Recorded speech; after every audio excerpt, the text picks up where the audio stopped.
J. Nelson here. This is 372 pages we'll never get back. We come in laughing because we were talking about Wizzo the Clown. Wizzo, ladies and gentlemen. It is like the old cliche about you're about to go on live with Buzz Aldrin and he says no questions about the moon landing. Yes. You mentioned Wizzo, an obscure line from Wizzo, and then hit record right away and went into it, leaving me with no way to recover from that. Off we go. Well, why don't you explain why we're here? And no more Wizzo, I promise. Right. No more Wizzo. We're going with much more obvious and localized references on this. The podcast, 372 pages, we'll never get back, where we hand select books we do not think we're going to enjoy, read through them along with you, our loyal listeners, and then discuss them in all the ways that they amuse us and all the ways that they disappoint us. And this one has been full of both of those poles. And it is Bridge to Bat City, the mid-grade novel written by Ready Player One author Ernest Cline. And this is the last episode we will be discussing Bridge to Bat City, Mike. It's been quite a journey, but I think all of us are ready to wrap this one up. Yeah, I think this is enough Bat City. I'm pretty excited that I don't have to do real fanfic, though. Well, we do have an update on your statistics. Yeah, I know. We actually have two. We have the standard one, and then we have advanced statistics from a maniac of a listener who crunched some numbers for us. Okay, I can take it. Before that, though, we are going to share a bit of topical news that was emailed to us by many different listeners. Jeffrey, Michael, Mikkel, they all wrote in to inform us this headline. Taylor Momsen has been nicknamed Batgirl after a bat bit her during a show. Wow. And this gets better. Momsen's rock band, The Pretty Reckless, were supporting AC/DC in the Spanish city of Seville on Wednesday night. Wow. Oh, the string board is... I don't have enough string. Yes, if this had been MCR or something, we would have been suspected that we were being punked, but this actually happened. The bat flew onto her leg during the song Witches Burn. So burning, Seville, the sun, that sort of is... Wow, yeah. But it says, as fans pointed and shouted, Momsen, who is best known for playing Jenny in Gossip Girl, asked them what they were pointing at before realizing when it was finally gone, she threw an arm into the air and said, "Gracias, it's all right, the bat is fine, he's going to be my new friend." After the gig, Momsen was taken to the hospital for a rabies shot. She posted on Instagram saying... He was cute, but yes, he bit me, so rabies shots for the next 2 weeks. She also shared a picture of the bite marks showing 4 red puncture wounds on her thigh. And there is video of her on stage realizing you could see the bat on her leg from like a fan video. And she then realizes it's there and it is biting her. So I'm glad Holy cow. Doing the responsible thing and getting those rabies shots and tests. You should have, in retrospect, you should have said, and Mike, I will give you $1 million if you can tell me what is Taylor Momsen most famous for. I'm glad they specified that because I would not have been able to inform you about her or her band. But we have a good listener asked us for $1 million challenge later in the episode. Oh, okay. Well, at least there is one. Okay, yes, good. Exactly. Right. You could have had 2 opportunities to make millions of dollars, but we'll settle for just one. Okay. All right, so that's just another warning. Despite what Merlin and Ernest will have you think, bats are worth getting tested for rabies if you ever are bitten by one. Wow. That couldn't have been timed any better. So no, it didn't. It wasn't just adding extra mojo and grooving. Yes. Right. I mean, because the mojo, could that counteract the effects of the heat in Seville? I don't know. Who's to say? Yeah. I just know that I was going to bring this up anyway. That my parents, when I was young, would warn us against, like dogs and bats and rabies and stuff, because if you had to give the shots, they could only administer them with a huge needle that went right into your stomach. Oh. And that was just like the most feared thing. Like, so if you see a dog and it looks a little funny, stay away. Otherwise, you'll have to get those shots that go right. Like, that's the only way they could administer. But hey, I'm a kid. I got to accept it. So right. I and did. That's also a funny thing to make you fear the shot and the cure versus the actual, potentially death, a dog mauling you type of thing. Yes. Well, that is just absolutely incredible. A stunner. Yes. To start our episode. Wow. Yeah, so thanks to everyone who sent that our way. But the reason that's important is because obviously in this book where we're at this point is there have been millions of bats that move into downtown Austin to take up residence in the Congress Avenue Bridge. Among those are a dozen of bats named the Clothesline Crew who have followed our main character Opal, her deadbeat Uncle Roscoe who bankrupted the family farm, to Austin, where they have now made it their mission to make sure these bats are welcome under the bridge, that they're not driven out by the evil Councilman Macarno with flamethrowers and poison. And blowtorches. And blowtorches. Welding torches. Yeah, he's going to light fireworks and set them off from a boat under the bridge. Anything evil you can imagine this guy is up for. Mm-hmm. And this effort to secure the bats a safe home has involved going around Austin and meeting various local people and some people who, like Sean Colvin, I think they revealed maybe like passed through Austin for a couple weeks and slept on someone's couch. Like not a big during this a amorphous period of time in the 80s when all this happened. I think if you just at some point said Austin, yeah, it's okay, it's fine. Then you get called out in this book, like, look, big fan of Austin. I never said that, but hey, everyone, it's me. Oh, and that ended the last section with Opal participating in the filming of the Richard Linklater movie Slacker, which people wrote in to say that would have been filming in 1989. So as he admitted in his afterward, he just sort of condensed all these things into one sort of, because the bats moved in 84, Slacker 89. Who knows what year Ann Richards' exciting to any 10-year-old reading governor campaign happened, but it doesn't really matter. Right. But when I looked up Slacker to find this spot in the document we were doing this, I just found this early description of the bat Brazos. So I just want to read it to remind you. Yeah, for sure. He wasn't the least bit serious, and no one would have ever accused him of being hardworking. Many of the other bats, including Lavaca, thought he was a lazy slacker, and he didn't deny it. When Brazos wasn't goofing off, he was usually showing off. He liked to sleep a lot and had a bad habit of showing up late for everything, including dinner. That's really borne out throughout the rest of the book, hasn't it? That personality is like seared into my view of the bat. Yes. Wow.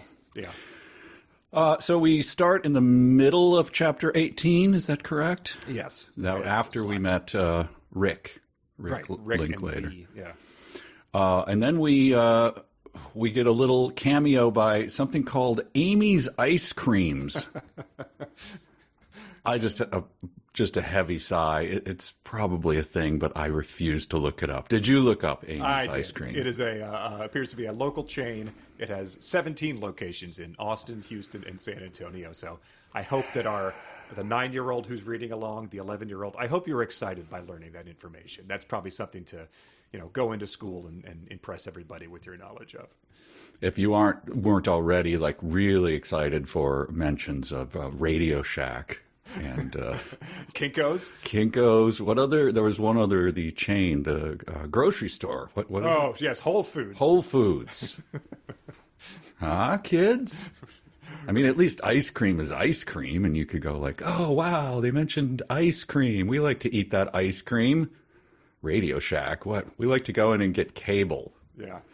Gold-plated cables, baby. Well, so yeah, this is probably one of those ice creams where you walk out and you're like, how did 2 ice cream cones cost me $27? Yeah, exactly. And they sang a song and we tipped them. It was awful. She puts up a flyer in Amy's ice cream shop and says, we can't let them drive the bats out. Your flyer is right. The bats belong beneath the bridge. And she says, thanks for helping me spread the word. She says, my pleasure. Let me know if there's anything else I can do to help. And stop by next week after I open, and I'll hook you up with a free double scoop cone. Deal? Deal. So their deal appears to be that, I will help you in exchange for me giving you free ice cream. So it's frankly stunning that this did evolve into a chain with 17 presumably successful restaurants, because right off the bat, it's a bad arrangement. Giving away ice cream. Remember I showed you the location of where Put the Cookies Down, the phone booth? That was my old neighborhood. Schwarzenegger filmed while we were living there. Across Jingle All the Way, of course. This is Jingle All the Way. Wizzo the Clown was not in that. Sorry for these references. But anyway, across the street was one of those ice cream places that always had a line around the block. And it was one of those where you see all these people lined up for it, and you go, what kind of money? What job do you have? I can't afford that ice cream. That's a once a month treat, right? At best. And these people are just like slopping it down. Wow. 2 small cones for the children. $83. Thank you. Yeah. Put the ice cream down. It always put that ice cream down. It is when you showed me that and we stopped, we took a picture of it, of course, like I think when we did our live show there last time, and then I was driving around with my friend when we were there in January, and I said, I think that you live in the neighborhood where they filmed Jingle All the Way, and he's a burn surgeon. You know, he was sort of just, he gave me that look that it would just, the look said a lot, you know, like, how do you know that? Like, why do you know that? Like, I'm going to be stitching up someone who was like airlifted in from North Dakota yesterday with 3rd-degree burns, and you're pointing out the Jingle All the Way plays. But can we stop and get a picture? Like, no. Yes, no, we cannot. The board would not approve of that. No. But this section of her ended with it saying, Opal could hear Ann Richards' advice echoing in her head. Be bold, and powerful forces will come to your aid. And to me, Ann Richards was probably talking about like standing up against, South African apartheid or something. I assume, yes. Yes, not like, putting flyers up in an ice cream shop to protect a local bat species. Yes. But then it comes to I think this was covered in Real or Fanfic, Daniel Johnston. Yes. Yeah. Yeah. And I'm assuming it fooled me. Yes, it did. Yeah, it was very uncharacteristic because he is not the kind of guy that fit in with what we knew about Ernest Cline's music taste based on what we had read in Ready Player One. He's I'd say a strong taste. Sort of that. It's like it's not quite Wesley Willis, but it's more of that like a guy would give you a tape and be like, "This is genius," and you're like, "Yeah, are you?" Are you trying to read too much into it? There was one, what was it? It was like a family band that was really... The Shags. The Shags. Same thing. It got passed around like, huh? Like, it's terrible, right? Yeah, exactly. Yeah.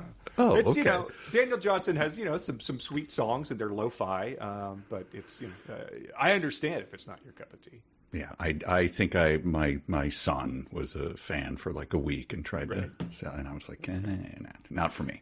The important thing from this section was that Daniel Johnson bent down to pet Mello, Elena's pet armadillo. Mm-hmm. And multiple listeners also wrote us in. This was Josh and Matt Nelson wrote in to inform us that as bats are primary rabies container, armadillos are one of the few animals in America that have the ability to transfer leprosy to humans. So that's it's deeply unfortunate. But isn't it? Then there's turtles, right? Which is salmonella. I believe so. Yep. My friend's son did contact that from his turtle at some point. Really? Yeah. Wow. Yee. A pet turtle. Yeah, should have done, keep the turtles beneath the bridge. Like, why are you picking these animals that harm us so much? Yeah, you're licking them.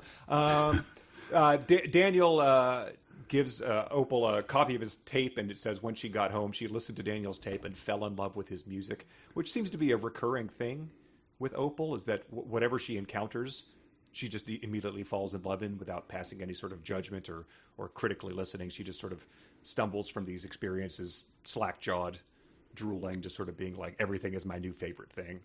Yeah, I guess it's maybe it's a slight step up from watching every episode of Battlestar Galactica over and over and over again. Sure, yeah. Just like liking musicians.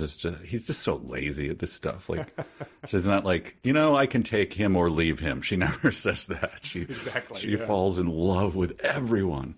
Right, because that would be a nice thing to show you something if there was to calibrate your tastes like we did in the early days of the podcast to sort of make sure you're on the same page. Mm-hmm. It shows his famous "Hi, How Are You" mural, an illustration of it, which it got a lot of press because Kurt Cobain wore a shirt that had that little frog on it, and it gives us a fun fact that says Daniel called the character in his famous mural Jeremiah the Frog of Innocence. He took the name from the lyrics of the song "Joy to the World" by Three Dog Night. Jeremiah was a bullfrog. And I found an actual fun fact about it, which is that building where he painted that in 2018 got taken over by a Thai restaurant that was called Thai How Are You? So, wow, it's pretty fun. And that restaurant has since gone out of business, but like the wall is standing, and they've sort of vowed to keep that wall like integrated into whatever building is going to be replacing it. Wow, that I can see why you'd really be inspired by the lyrics "Jeremiah was a bullfrog." Wow, that really touches a chord in me. I know that. It does. Then we get to, so we didn't have enough weirdos. This thing is weird, guys. We're keeping it weird here. It's a weird city. Blaze Foley. Huh, kids? Blaze Foley? Unfamiliar. Completely unfamiliar. Never heard of him. Before or since. Nope. Never heard of him in my life. Certainly don't know his songs. Don't know his propensity for certain kinds of adhesives. Which is apparently a big deal. And when he brings that up, our kid's supposed to be, yes, Blaze Foley. Well, wow. So it says the sleeves of the jacket he was wearing were wrapped with silver duct tape, and he was using an elastic belt with E.T. printed on it for a hat band. And what does he helps him? He peels off a long strip of duct tape off his jacket sleeve to repair the armadillo's collar. Yes, so he's got leprosy too. So, and it says in his fun facts, favorite thing, duct tape. Wears it on his clothes, uses it to fix stuff. And you probably remember this. There was a time in like the early 90s where there was like a window where like duct tape guys were like a personality, right? Like, there could have been something you got given for an early Father's Day, like 101 uses for duct tape book or something. Yeah, survive with duct tape. That kind of, like bring it out into the woods and make a tent out of duct tape. So that was, I guess, Blaze Foley was an early pioneer of that type of. I read his Wikipedia. He died young. He died early, and I think everyone got drunk and like put duct tape on his casket or something, or tried to dig up his body and duct tape it, or I don't know. Wow. Anyway, so. Wow, that's commitment to the bit, I suppose. Yeah. But, But we listened to one of his songs. Did not like it. Didn't care for it. We, unlike Opal, who bought a tape of his songs at Waterloo Record and loved them all, especially one he wrote about the president called Oval Room, and another one called Wouldn't That Be Nice? And that was that Daniel wrote in and just said, I think he had this confused with the Beach Boys, Wouldn't It Be Nice? Because otherwise he just made up a kidnap torture ballad, one of Opal's favorite songs. So it's worth looking into and listening. It's like you said, it's what did you call it? Like just a darker Loudon Wainwright type of song. Yeah, like if Loudon Wainwright was into, I can't even say the words. Just listen to jumps into a woman's car and pulls out her tonsils with the pliers and stuff. Yeah. So, and then the 13-year-old was down, and that was how Opal and Elena and Mello met Blaze Foley without even realizing it. And so the lesson of that is that anyone you meet could end up being someone that even once you're told who they are, you still haven't heard of. Right. So that's applicable, I think, in many facets of your life. So when she's older, someone would say, wow, so you met that guy, that was probably Blaze Foley. And she go, I'm not. Yeah. I don't. And that is who? Wow, you met Blaze Foley. Can we move on from this? Because I don't know who that is. But at least, what in the past, we criticized him from saying a whole bunch of weirdos walked by and it was great people watching. At least he described a guy that has duct tape on his sleeves, peels it off his hat, and will put duct tape on his casket when he dies. So there's a weirdo for you. Mm-hmm. We've seen a lot of adversity. The plot is just humming along, but that doesn't mean we don't have time to stop and have Uncle Roscoe take Opal to a special surprise night onto the University of Texas campus into Studio 6A to see what? To see the Gong Show. That's right. No, of course it is Austin City Limits. Their legendary 80s Gong Show nationwide tour. Yes. This is impressive because it says she was so happy. She realized she was probably going to be in the episode because Uncle Roscoe had called in a favor and gotten them 2 seats in the center of the front row. Who owes Uncle Roscoe favors at this point? Yeah, what has he ever done that people would go, I owe you one, man. Right. You put that bat flyer up, so here's a free couple of seats. Oh, yeah, it could have been the ice cream lady making more poor business decisions. Yeah. You didn't pay your rent on time. Have 2 tickets. So when you go to see Austin City Limits, you don't know who's going to be appearing. It could be Blaze Foley. It could be Daniel Johnston. You just don't know. It could be any of those legends that we all know. But this night she comes out and it is Stevie Ray Vaughan. Yes. Backed by his band Double Trouble. I did not know he had a band called Double Trouble, but yeah, it's sort of probably one of those bands that was like the Destroyers, George Thorogood and the Destroyers, sure. Where they stopped getting billing at halfway through their career. But Uncle Roscoe's instructions to her are: you don't know who's going to be playing that night. You just have to cross your fingers and hope it's someone really good, and it always is. It sort of renders the finger crossing redundant a tad, I think. But and he does this. I noticed, so there's that and there's this. There's these Clineisms that begin to make you kind of grind your teeth. Opal just sat there watching in awe. It was the best show she had ever seen in her life, at least up to that point. I mean, that's how that works, right? Yes. I mean, you can't see a show that you haven't seen yet. So you can't know what you're going to see in the future. Like, that's just how it works. Yes, right. It's the best thing I've ever seen in my life. Of course, there could be something in the future that might surpass. Yeah, we understand that. We all know how that works. Right. We know how your lived experience is going to continue to bear out. It's information that is not needed unless you're some sort of computer AI or something. It's also just another example of her just being there in awe. Like, I think she's seen... It's mentioned it was the first concert she'd ever been to when they got to town and the guy let him into the bar for free. And since then, she's gone to see Willie Nelson. But, to your point of it being in the future, that she might see better shows. She has seen maybe 3 shows at this point in time. So, right. Awestruck is quite the thing to be feeling. There's a nice drawing of Stevie Ray Vaughan, by the way. There, that's that looks good. So you can check that out. We'll get to the drawings a little bit later. So the bats, the telepathy of the bats has always been a little, amorphous. We don't really know. But here we get a clear picture of how it works. Okay. A little over halfway through their performance, Lavaca and Brazos and the rest of the crew happened to fly over the campus. And when they did, they got close enough to Opal for their telepathic link with her to kick in. For a few seconds, they were able to read her mind. And suddenly they knew where she was and who she was listening to. Mm-hmm. So she didn't know that they could read her mind, or you can do it without sort of her knowing?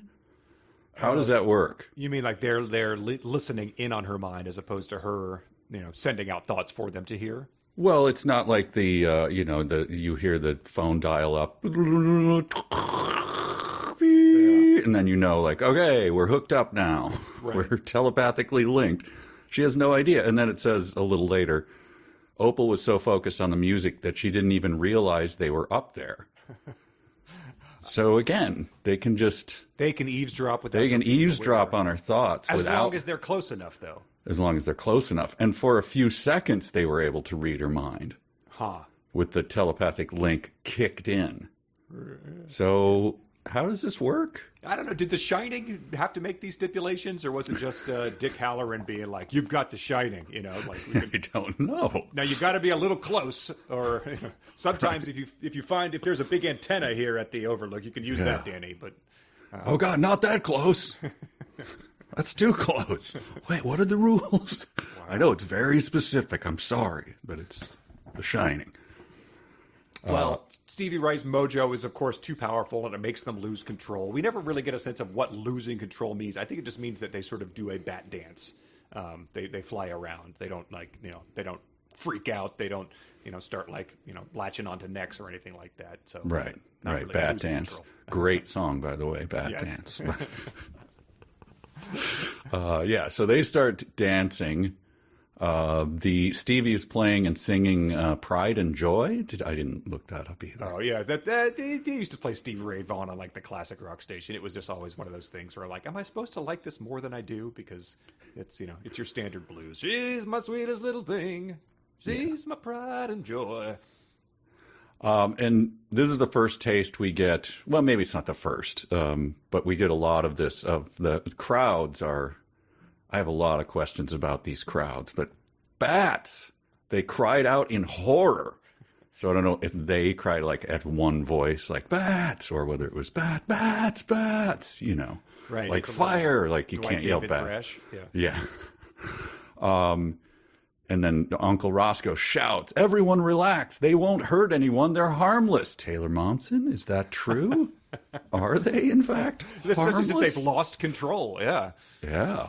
But then everyone screamed all at once. They began to stampede for the nearest exit, and Opal and Uncle Roscoe were forced to follow them to avoid being trampled. It seemed like every other concert in the 80s would involve some sort of horrible trampling tragedy, so this easily could have been on people's minds when this was happening.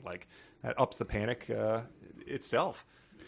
And then just before the stampeding crowd pushed Opal and her uncle out the exit, Opal shouted up at the bats, instructing them to escape by fleeing back outside the same way they'd come in. Why doesn't she just use the link, the telepathy? Yeah, especially as over the crowd noise that's happening. It might be the easiest way to get in touch with them. Did the bats block her? Is it like when you used to back in the day, call waiting, or not call waiting, but caller ID, and you could block it? And then but if I block it, then business, I don't want businesses to see it, but I don't want my friends. So then you can take the block off for something. So what if Lamar blocks me, but Bravos has not yet? Yes, exactly. I just thought that they've made such a big show of her PR campaign and all these flyers and zines and chatting up Blaze Foley. That doesn't appear to have gotten real good results if the very first time that any of these people see bats, they start stampeding towards the exit during a live taping of a TV show. Crying out in horror and trampling one another. He likes endings of chapters, and this one is a good one. They close the doors, trapping all the bats inside. Hard return.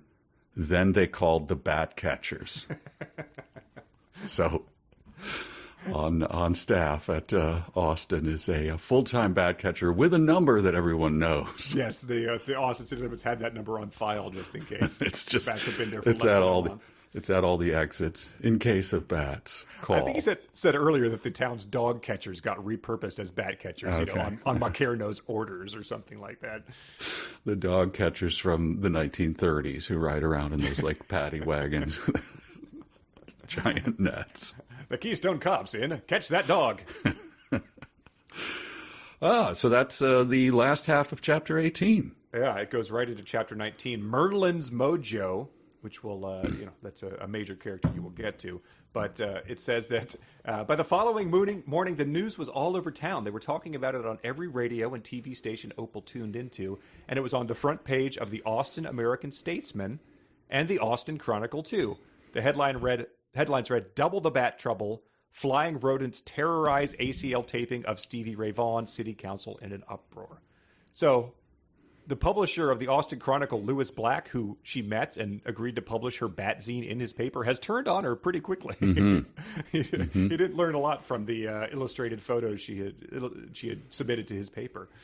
Who was the guy with the Weasley face who wrote screeds and everything? Oh, yes. Brother. He became friends with Uncle Ross. Wiley Woodburn.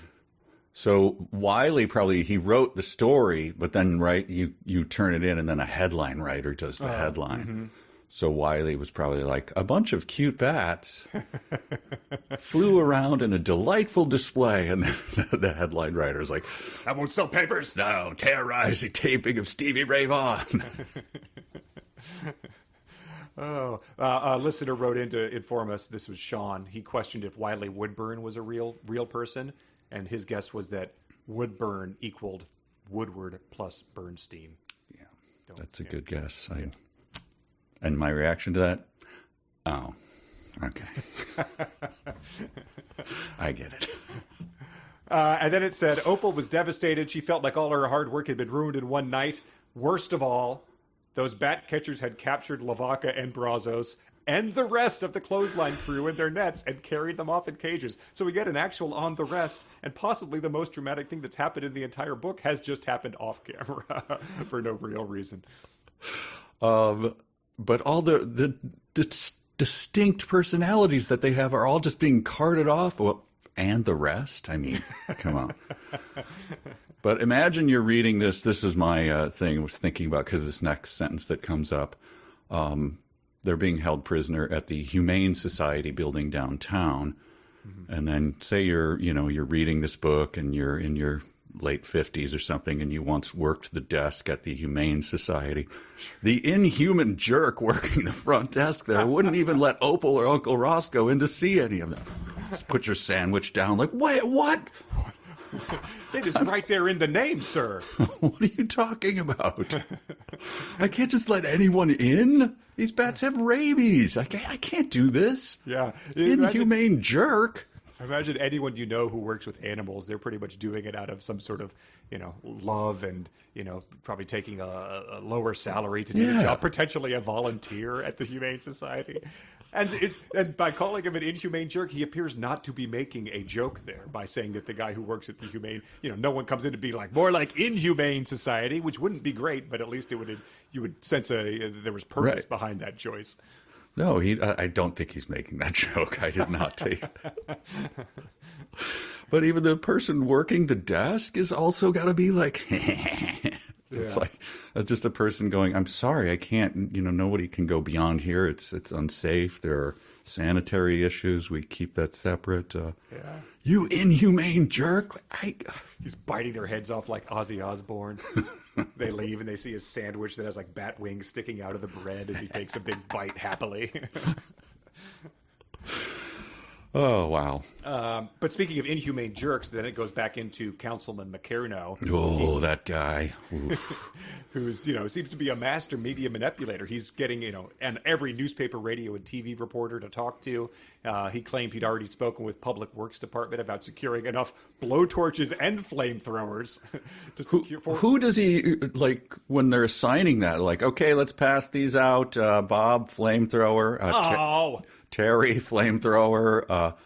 You get a blowtorch. Blowtorch? So I have to get like 2 inches away from it? Yeah, like a creme brulee torch. Is that what he's hanging out? Everyone else has got, Vietnam flamethrowers. Cool as hell. Wow. We're going to have to put you up on scaffolding near the bats in order to hit them with the blowtorch. It's going to cost millions. You gave me an actual pea shooter? I didn't even know that was a thing. Like, this is not going to be effective.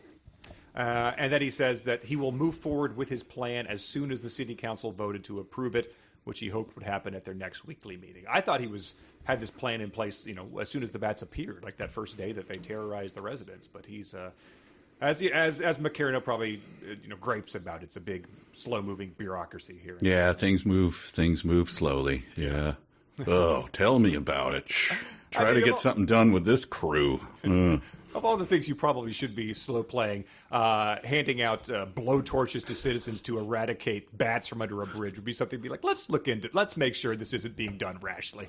Let's have that 7-day waiting period here. Once when I was in high school, there was a big fire that burned many, many thousands of acres. Started by your friend who had hit the... or by you, hid the candy behind the thing. It's one fire that I was not involved with starting. However, you know how fire burns, of course, with the wind going. It all went. If you flew over in a helicopter, you could see it, and it was just like came to like an arrow pointing to one guy's house. So they knew he did it. But thousands and thousands of acres destroyed. And at high school, I went to high school, and in the morning, the person, our homeroom said, "You're going to work the putting out stumps today." Oh my gosh! So we strapped on these cans on our backs and went through the woods, like putting out smoking stumps for like all day. Wow. It's like, yeah, school's canceled. We're making you put out stumps. So they gave me, but it was a cool like squirt gun, like, you know, like a really, I'm just speaking of blowtorches. It was like super fun. Yeah. But some guy was like, "Hey, idiot, get over here. You're doing that wrong." You know, like, I'm supposed to be in science today. Yeah, exactly. You know, yeah, we're high school kids. We're about the least prepared to do this of anybody on the planet.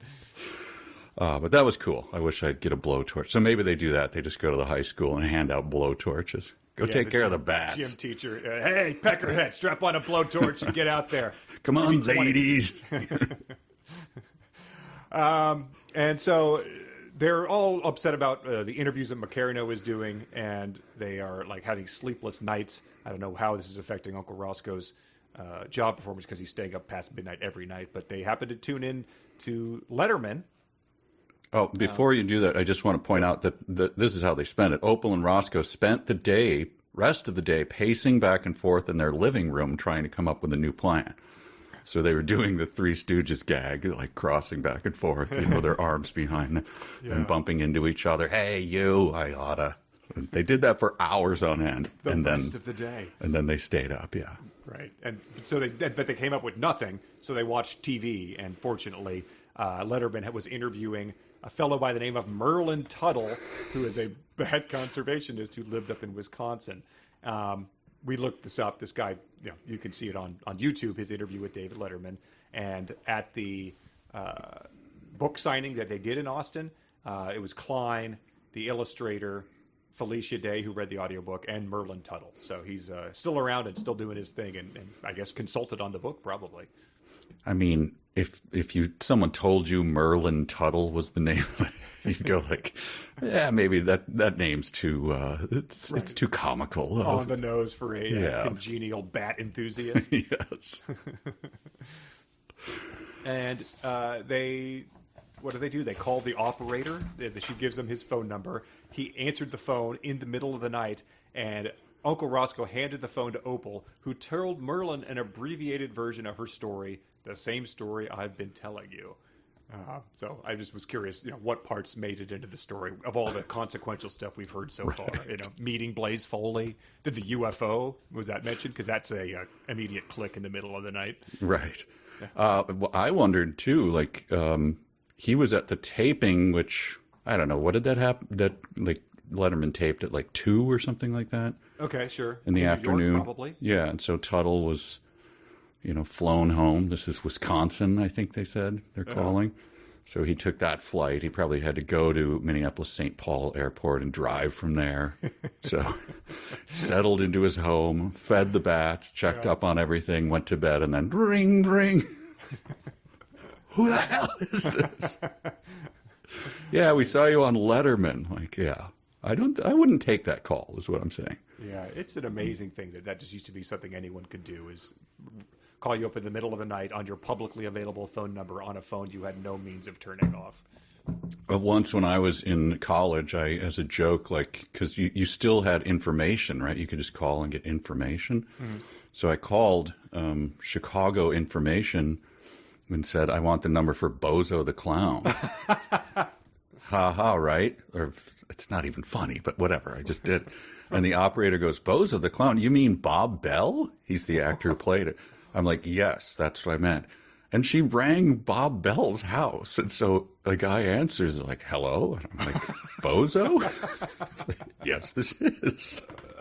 I was not prepared for this to work, sir. I have nothing. I have nothing. I thank you for your service, sir. Goodbye. Yes, that was it. Wow, that is fantastic. I once called, stayed up all night at a friend's house in probably 3rd grade.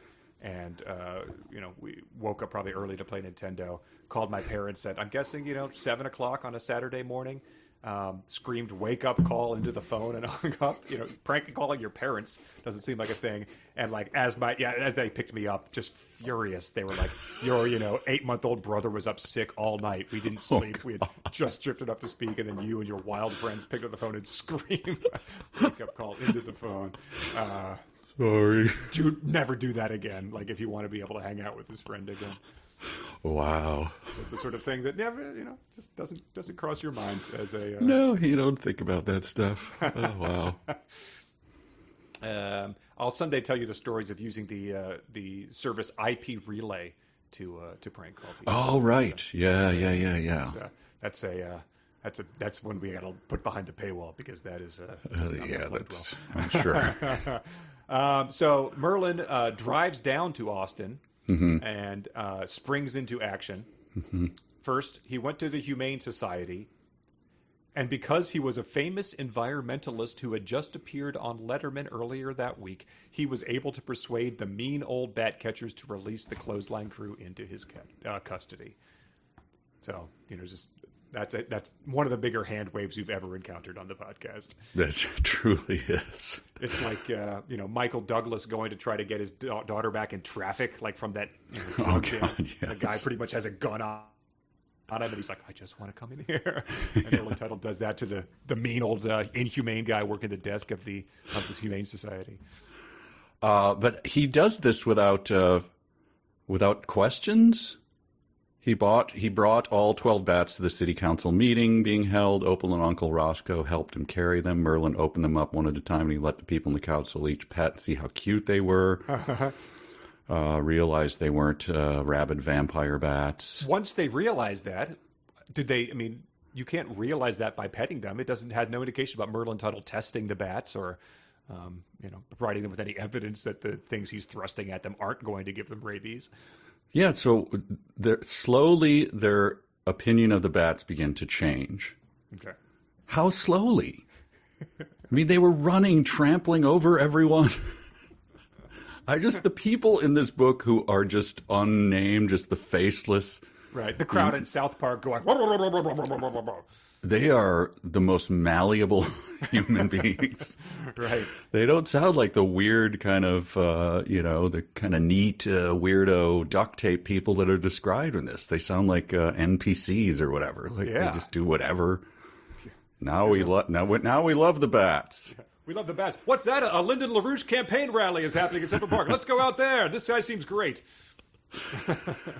But yeah, so Merlin has no questions for Opal about so you seem to be talking to these bats. What, is that a UFO thing or what happened there? He's just like, I'll do whatever. I'll leap into. Yeah, that would be his main competition, though. He's like, why don't you go check out the back of this truck? Like, slams the door, like, to Mexico. I got to take out the competition. And so this is the main council meeting. This is This is how the rest of the book works out. Oh no, he's convincing the council to have a bigger meeting about this. Yes. And Macarno, of course, will not. He's the one guy that will not slowly change his mind. He says, I don't care how friendly or beneficial or cute those bats are. They're a serious health concern and a public nuisance. If we let them stay where they are, they'll scare away visitors and ruin the local tourist industry, which is sort of like, remember in Titanic, where they sort of lampshade those gags where Billy Zane is like, Picasso, he'll never amount to anything. Yeah, yes, exactly. Like, all right, so he's saying that about the tourist industry. But I want them gone, and a lot of other people in town feel this way. He ended his tirade by pointing out that according to a poll, there are almost as many people who hated the bats and wanted them to leave as there were people who loved them and wanted them to stay. So people in town have already fallen in love with the bats, but he is citing that more people want them to stay. So, for a politician to bring that up is sort of like you're sort of disproving your point at this point. Yeah, I have the exact point. Like, do you bring that up in the yes, my side is losing in the polls, so I'm going to point that out to you to try to persuade you to go with me. Yeah. Most people think this way, so right? Right. Yeah, especially in this town where. You have to imagine the Austinites are like, wait, most people want it? I'm for it then. Yeah. This is the best concert I've ever seen because I'm sitting right in front of it and drooling. Sounds good. I do like, though, that hard to tell whether or not I'm supposed to like Macarno because he ended his tirade by pointing out that. Right, spittle flecked, pounding on the thing, sweating, I presume. He had a Bud Dwyer gun in case it went awry. Jeez.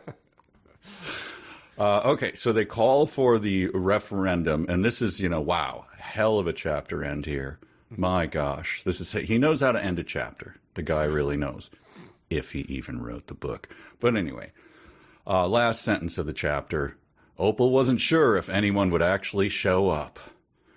Ooh, yeah, that's true. That is a huge concern. The people hate the bats. They don't want them there. Like it's, let me turn the page and read the first sentence of this one. Happening. Opal didn't have anything to worry about. Okay. All right. The 9-year-old Jay reading along, like, one last chapter tonight, Jay. Then you put that book down. He's unable to sleep at night, worrying if Opal has anything to worry about. Bleary-eyed at the table the next morning, eating his Fruity Pebbles. What's the matter? I just don't know if she had anything to worry about. Why don't you read chapter 20, dear? You've been reading that book too much. You put that down for a full week. No! Oh, God! Oh. All right, you can have it back because it's been a week and you did all your homework and did all the chores and you cleaned the garage. Opal didn't have it. God, it's the very next sentence. I got terrible grades this week. I flunked every spelling test I had. Damn it. If any of the people, the kids reading along, do want to do a book report on this, I feel like in elementary school when you do book reports, you would never have anything really critical to say, right? You'd be like, yeah, I like this book. I presented it. You'd never be like, this was garbage. But, please share with us that the book report and the grade if anyone writes it, because we'd love to hear what you had to say and what the teacher had to say. Well, that's true. I guess in your book reports, you were never really supposed to be critical. Because that could go viral, baby. If you want to share that with us. Because, I mean, let's be honest, most of the book reports were just kind of rehashing the words on the back of the book. Yes, and it's not really. You did the Cline, though. You would tell them what you were going to tell them, and then tell them what you told them. Yes, exactly. Yeah. So the meeting here is going to be broadcast on local public access. Hundreds of people are arriving at the state capitol. And to prepare for the occasion, Opal wore her turquoise tuxedo because she figured wearing something her mama had made her might give her some extra mojo. So that's something that was mentioned before. We even got an illustration of it, but I'm glad it got called back at the end because I was really attached to that particular garment. I forgot that she had it, but yeah. No, that's nice. All the bats do show up, I think. Opal told them not to, but they show up no matter what. They hated defying her, but they couldn't help themselves. Yeah, so once again, questions about the psychic connection. Okay. Lavaca and Brazos and the rest of we don't know if we're pronouncing those right, by the way. I think Austin people correct us. And the rest of the Clothesline crew were there to watch the big debate too, though no one, including Opal, knew it. Huh. Well, they're certainly close enough that they'd be able to read her mind at this point. She'd expressly forbidden the bats to attend. That was why they were hanging high up in the rafters, way at the back of the room. Maybe that's it? The connection has to be within, it's like Bluetooth, early Bluetooth, right? 20 feet, something like that. Who knows? Yeah, or like it's a radio freak, like a infrared for the TV remote. Like it has to be a direct connection, or like a wall will get in the way of it. Yeah. Huh. Well, Macerno, goes first. And I just thought when they describe what he does here, I thought this would be a great improv exercise. Okay. Then he delivered a long, loud, angry speech about how the bats were flying rodents who spread rabies everywhere and attacked innocent citizens in the street. And give me Councilman Macerno. Oh, you want it loud, and angry and long. So I don't know. I think we're supposed to like him, right? Right. Long, loud, angry speeches about flying rodents and rabies and attacked innocent citizens. He's a good guy? I believe so. That is correct. Yeah. A chemical pesticide salesman. And the information that we're given much later about his physical appearance is usually the type of physical characteristics that you are associate with characters you like. And he adds, if they're allowed to stay, we might as well change the name of this city to Transylvania, Texas. So he had some writers, feeding the lines and stuff. Yeah, talking points at the ready. Good for you, Macerno. But it says by the time he finished spewing all of that misinformation, the people in the audience who had already been afraid of bats were now absolutely terrified of them. I mean, I think it's safe to say that this book qualifies as misinformation. It severely downplays a legitimate negative thing about bats. And I think if you were doing a debate and someone said, thank you, Mr. McCarno, for everything you just spewed, you'd be like, hey, moderator, come on, man. Right. You have to play it down the middle. Yeah. Well, that was quite a screed here. Yeah.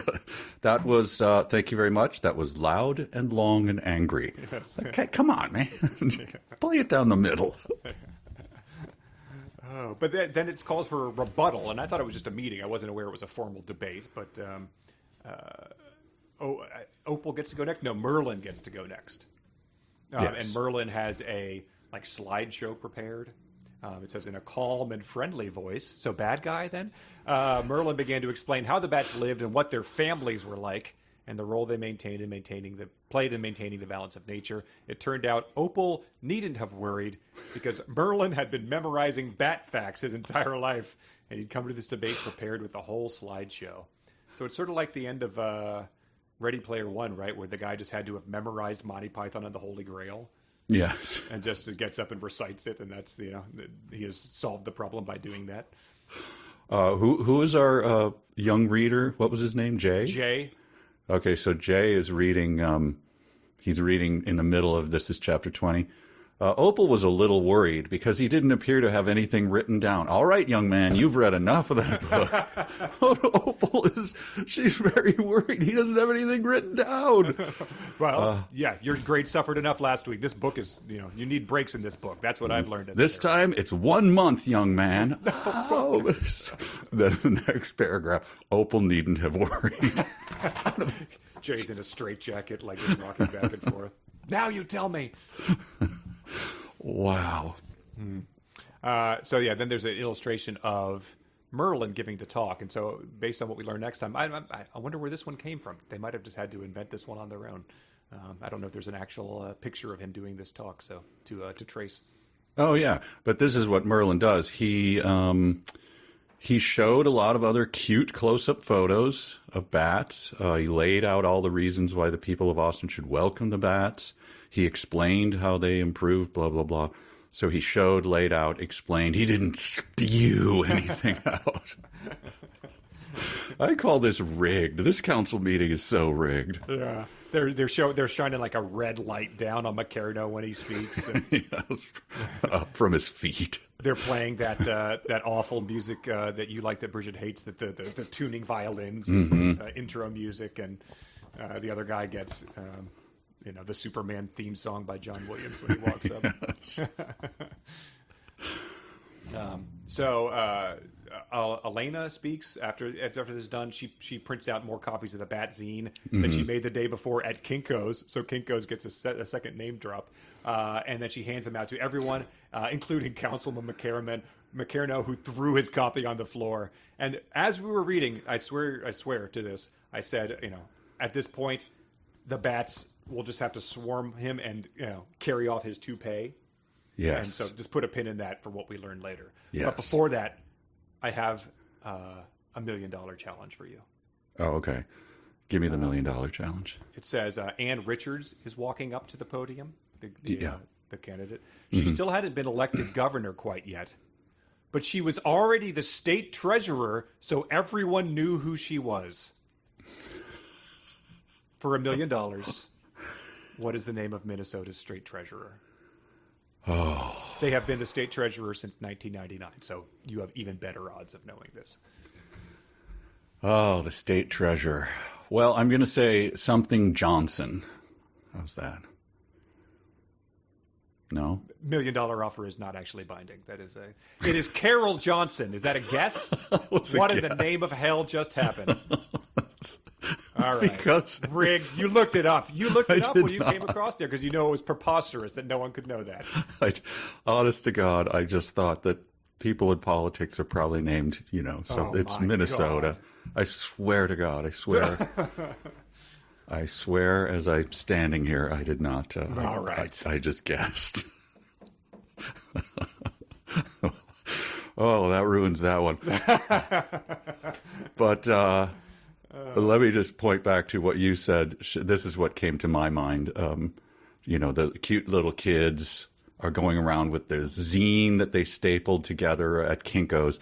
She handed a zine to the debate moderator and to every member of the city councilman, including Councilman McCarno. He threw his copy on the floor. I mean, this guy is a real jerk.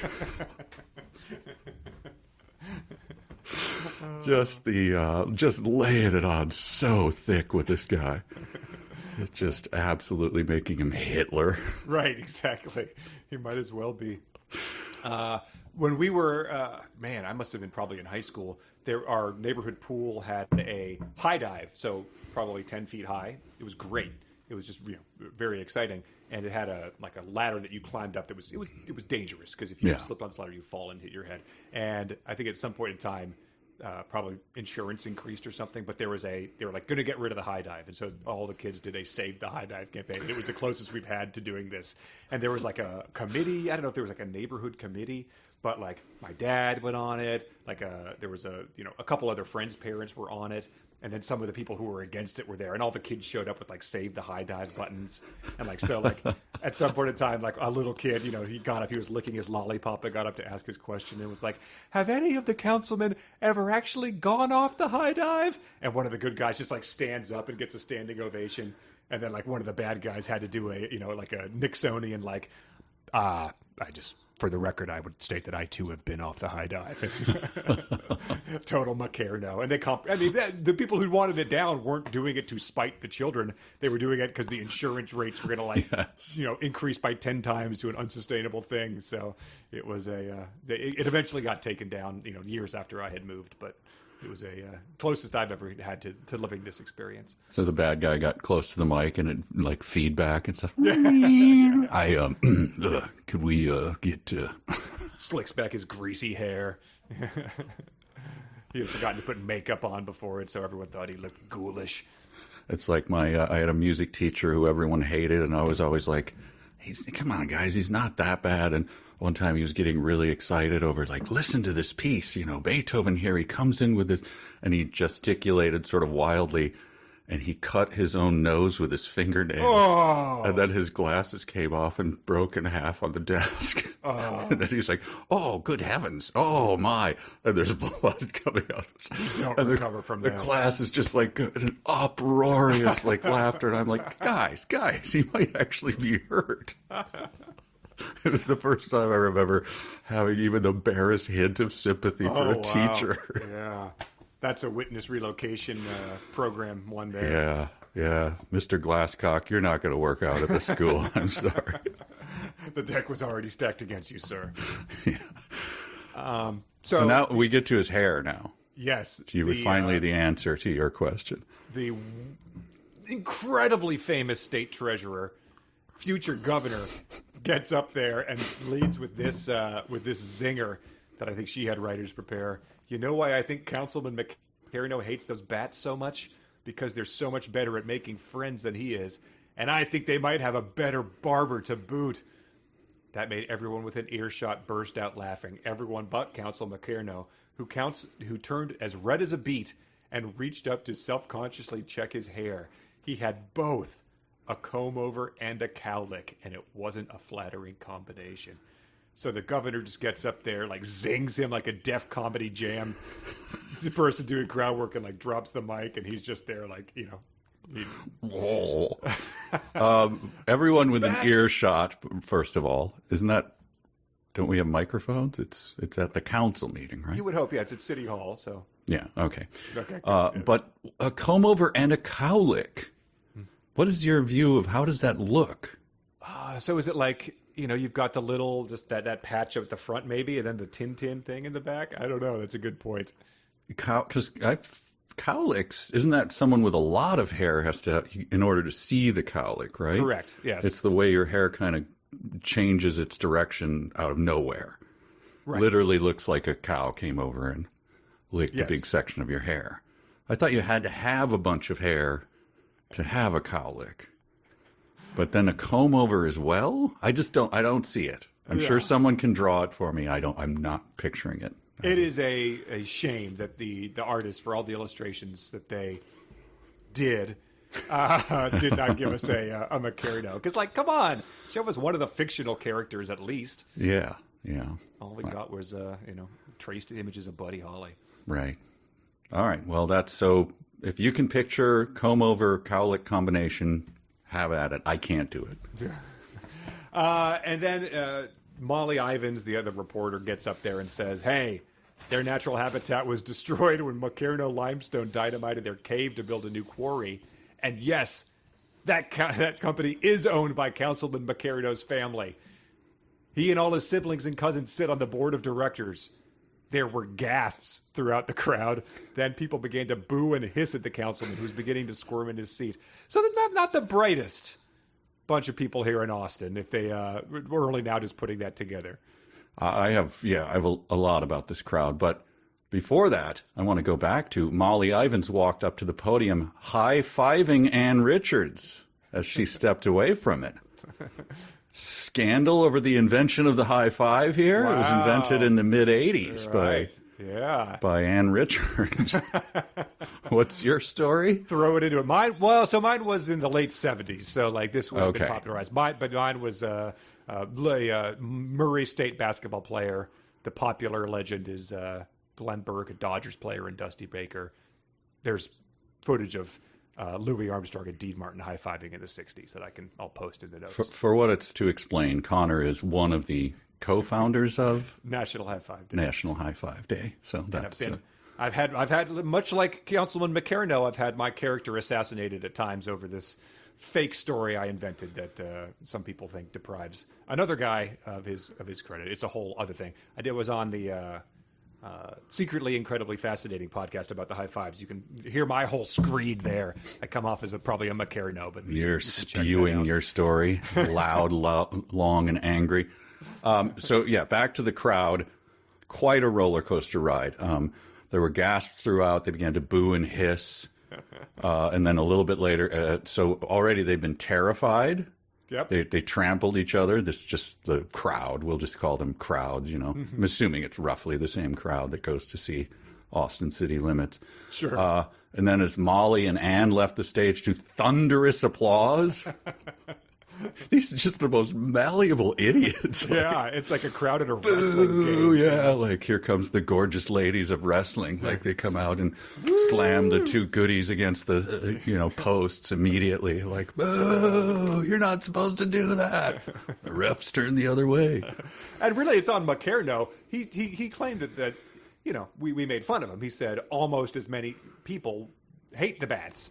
He didn't seem to have lined up any other speakers, and he went first, leaving this malleable crowd. It's going to be, the same way, the undecided electorate, like whatever they hear last, that's what they're going into the booth and hitting the button for. So like, this guy is really decked against himself by speaking first and then letting a string of pro-bat peoples be the final impression these idiots are going to have.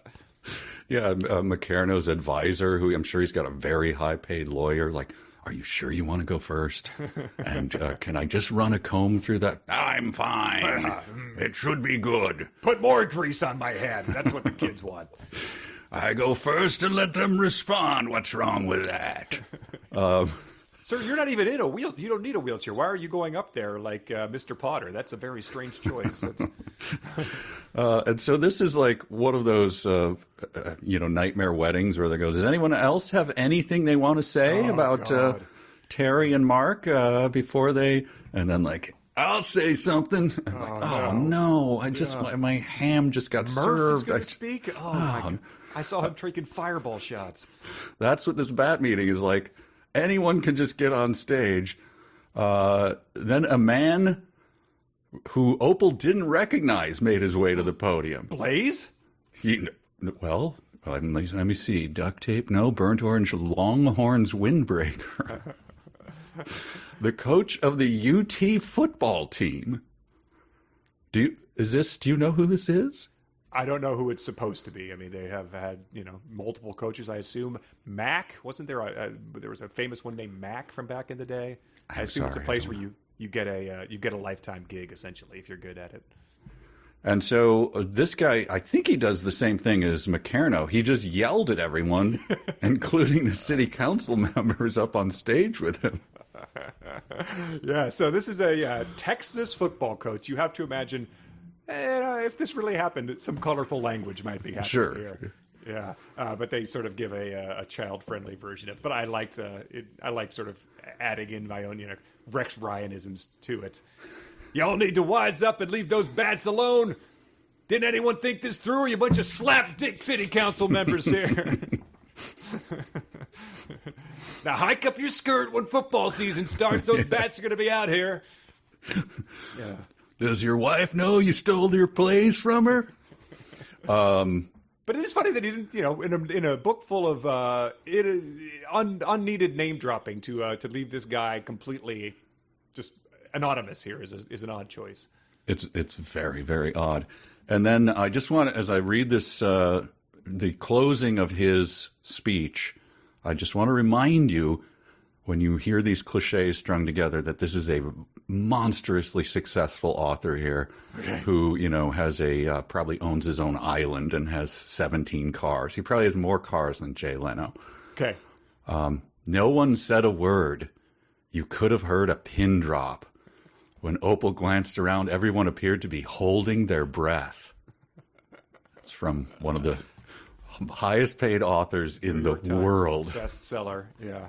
Spielberg on speed dial. Yep, he wrote those 3 sentences together for a tense moment. So there you go. Reviewing this on Goodreads instead of saying pick one of these 3 things. Because who was the author? Was it the Ellises who would always say three times? Yes, that's right. One of the most mocked, derided authors we've covered on this podcast. Like, no one could possibly think that was. Here is Ernest Cline. Yes. Wow. That struck me as just so terrible.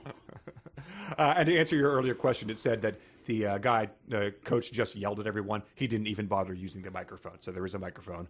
Everyone is within earshot. Okay. Yeah. To use another cliche. And again, the audience, I'm just going to, these are kind of all over the place, gave her a thumbs up, and the entire audience erupted into applause. A little bit later, the audience burst into applause. And then a little bit later, before she could respond, a bunch of the people sitting near the entrance gasped. A little bit later, they began chanting. So I just pointing out, this audience. Yeah. Man, if I had been doing stand-up in these days, I could have just, rolled up my sleeves and... oh, man. So don't date much. Big surprise. Huh? We love this guy. Yeah, thank God they're not doing anything a bit more, untoward or inhumane at this meeting or proposing anything like that. Right. Let's go invade Mexico. Woo! And after that, we're going to tie this bear to a pole and then have the dogs attack him. Yeah, we love that sport. Bear baiting. Chapter 20 takes an odd turn. Yes. Richard Linklater gets up. He praises her courage to exercise her First Amendment rights and do battle with our local bureaucracy and challenge the lies of their puppets in the media. Wow. By delivering the truth directly into the hands of the people.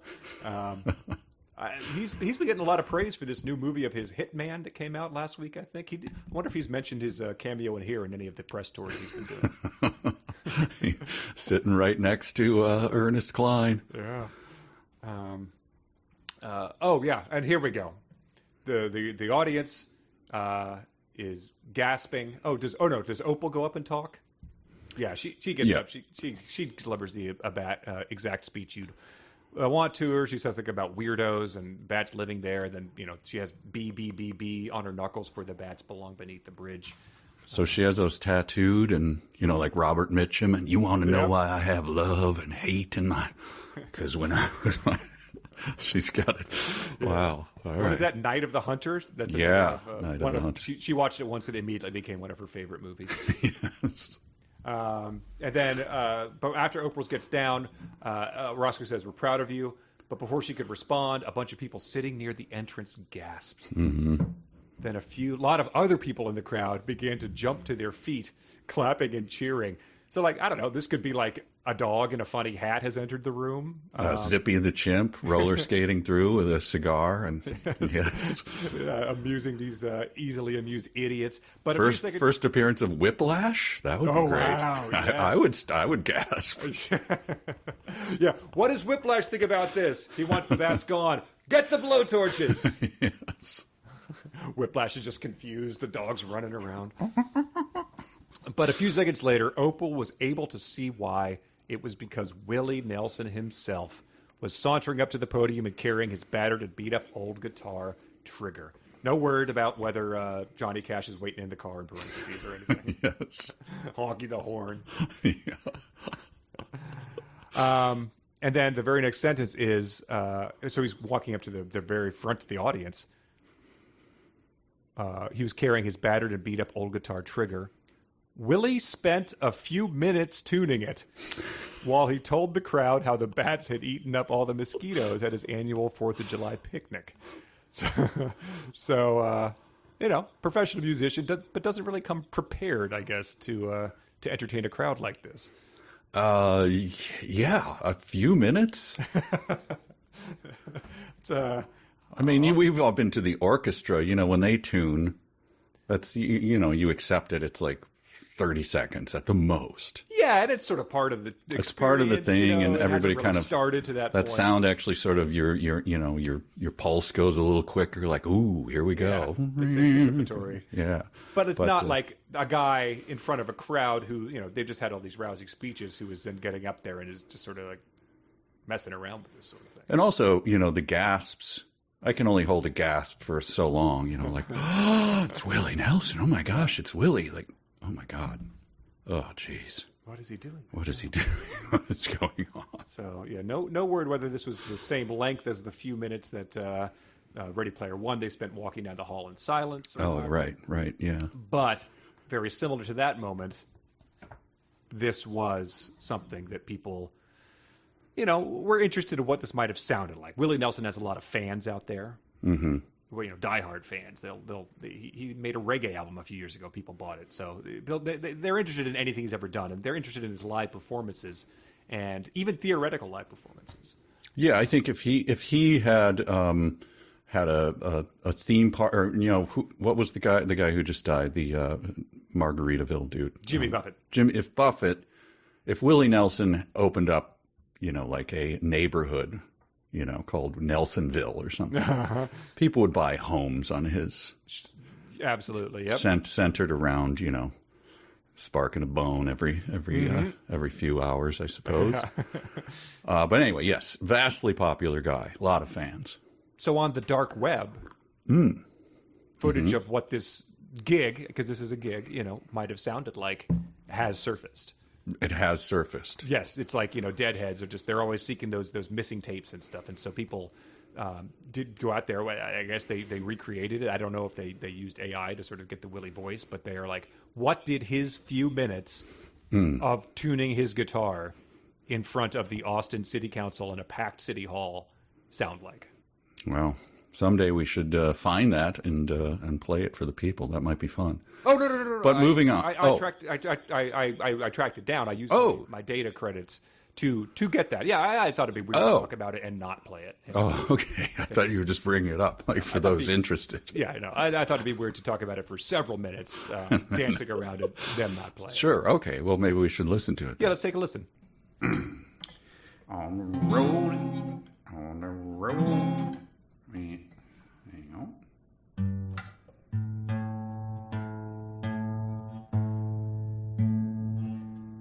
The back.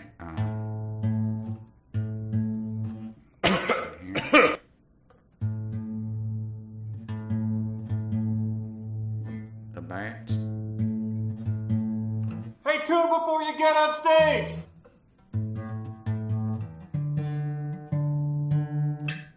Road again. No. This sucks!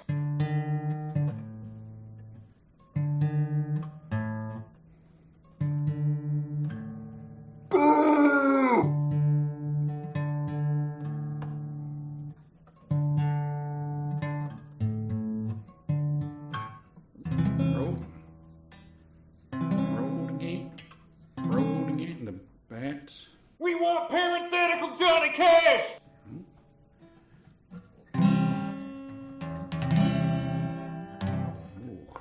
Road again? No. Bring back the barrel-shaped girl!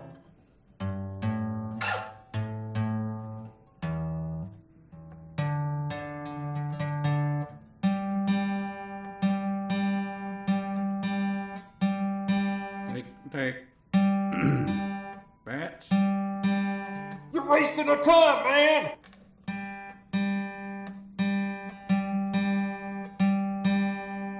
This is worse than Macareno's comb-over!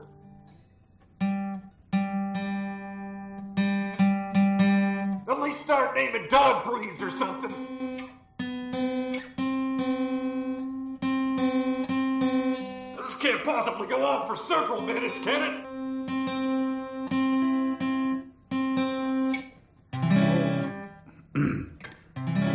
Road. Bring back our very famous state treasurer!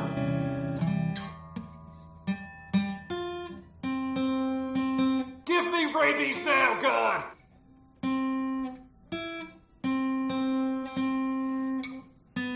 How stoned are you? Oh, it's Willie Nelson, you're very stoned, sorry.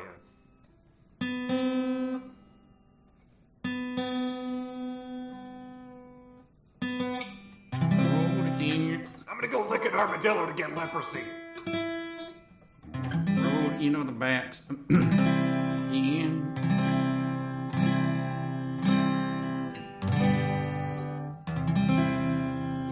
This is just too weird.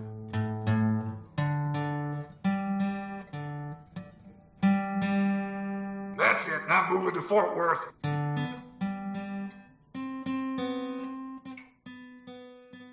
Doesn't it adheres pretty much to what I thought it might sound like. It doesn't. Yeah, doesn't stray too far. Not quite what the you described the pulse pounding of the orchestra. I don't know if it's there yet. Yeah, I don't think it's quite the same.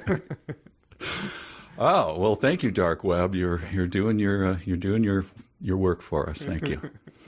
And then after he tuned up for several minutes, he played Blue Skies for people and had most of the audience tearing up by the time he'd finished singing it.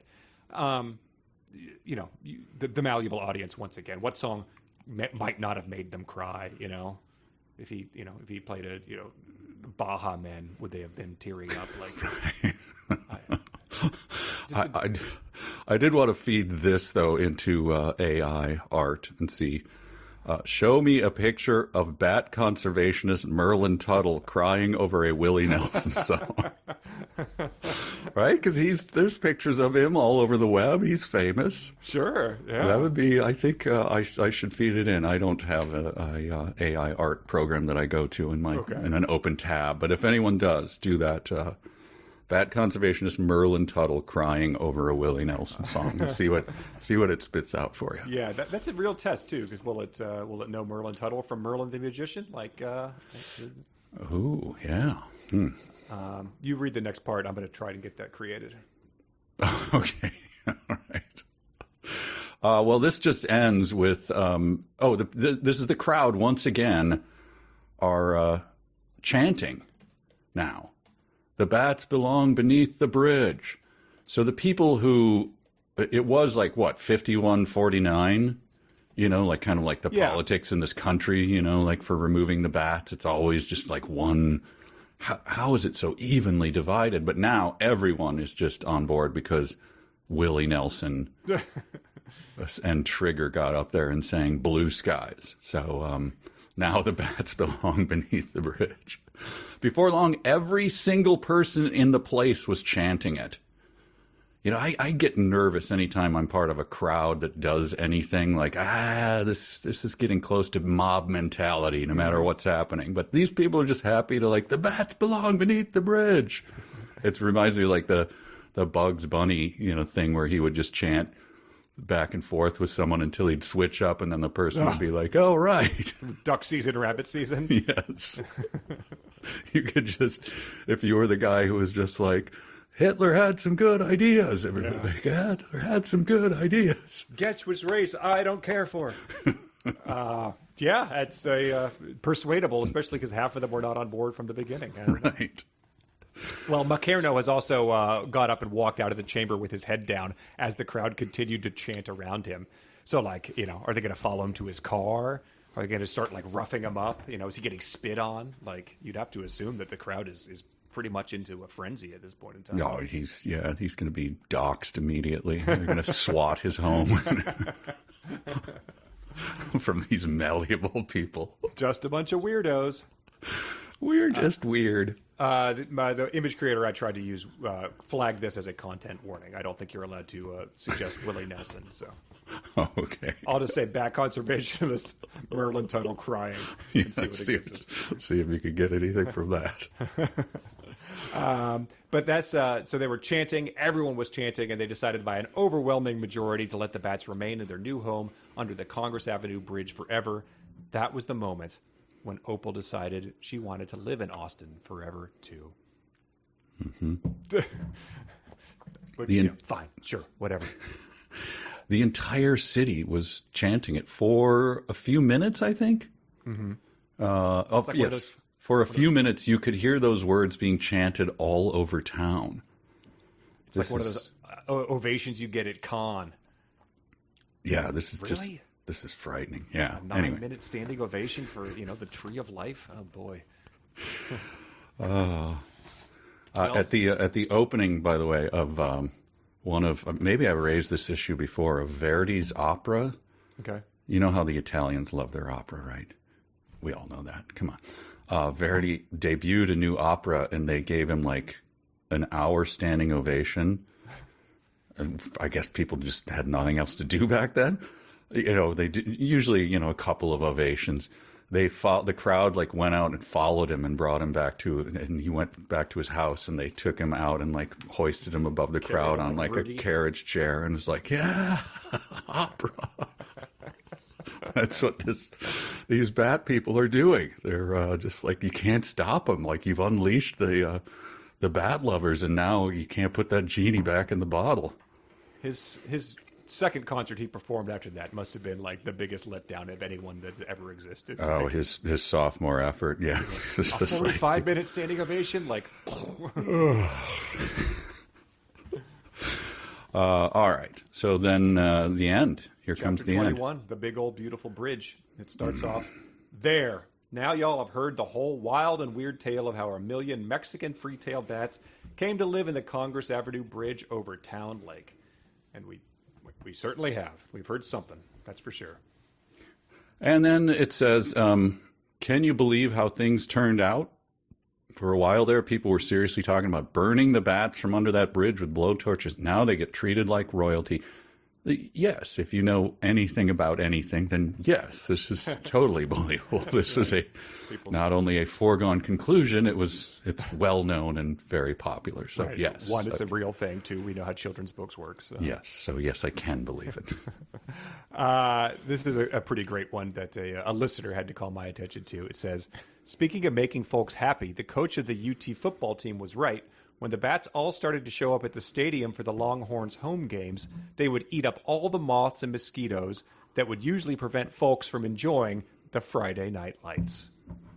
So that's another great Easter egg for the kids, the reference to the classic 80s, early aughts TV program Friday Night Lights. Mm-hmm. But a listener named Jay wrote in and said, I know that Cline is so sports ball that the only person in the whole book who doesn't get a name is the football coach. But yes, Friday Night Lights are big in Texas because high school football is very big in Texas, and that's what played on Fridays. The Longhorns, as a college team, play on Saturdays. And he said, Baby Cline was wearing his Detroit Lions cap from Magnum P.I. when he tuned in to see Billy Bob Thornton in Friday Night Lights, which is the movie version, I guess. Wow. So that's a pretty awesome unforced error there. It really is. I wonder if the sketch of the Bevo, the eighth, the Longhorn Bull. There's a drawing of him with the bats on his long horns. Mm-hmm. Wondering if that's an image that we could just find on the internet. I don't know. Possible. I looked up Bevo. Because this was Bevo the 8th in the 80s. We're currently on Bevo the 15th, after Bevo the 14th died of bovine leukemia. other Bevos in the lineage have one attacked a rival team's cheerleaders, one attacked the rival team's marching bands, and one attacked the real life bulldog mascot of the University of Georgia. Wow.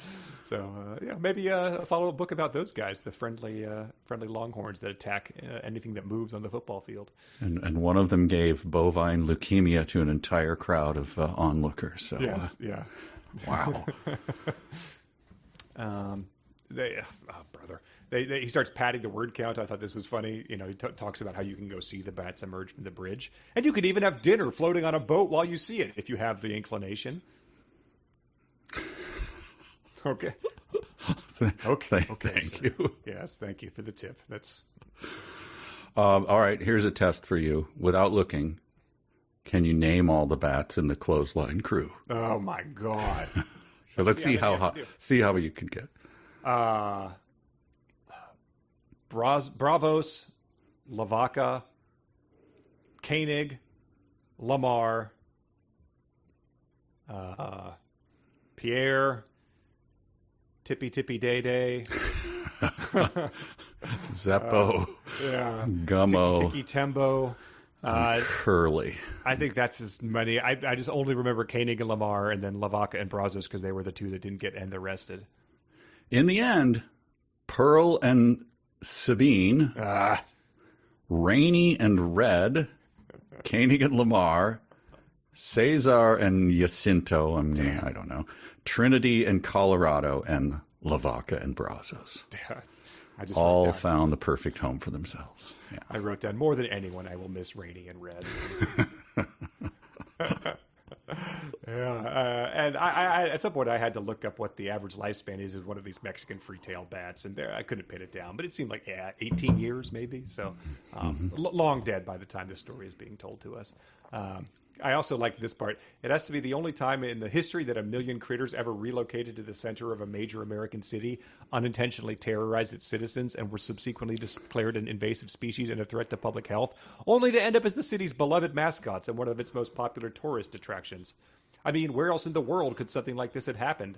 And I just, off the top of my head, I was like, I bet you can go into Hamblin in Germany and buy some rat souvenirs. Like, they've already played that up a bit. Right. A little less, a little darker of a tale. A lot more kids died in that story, but.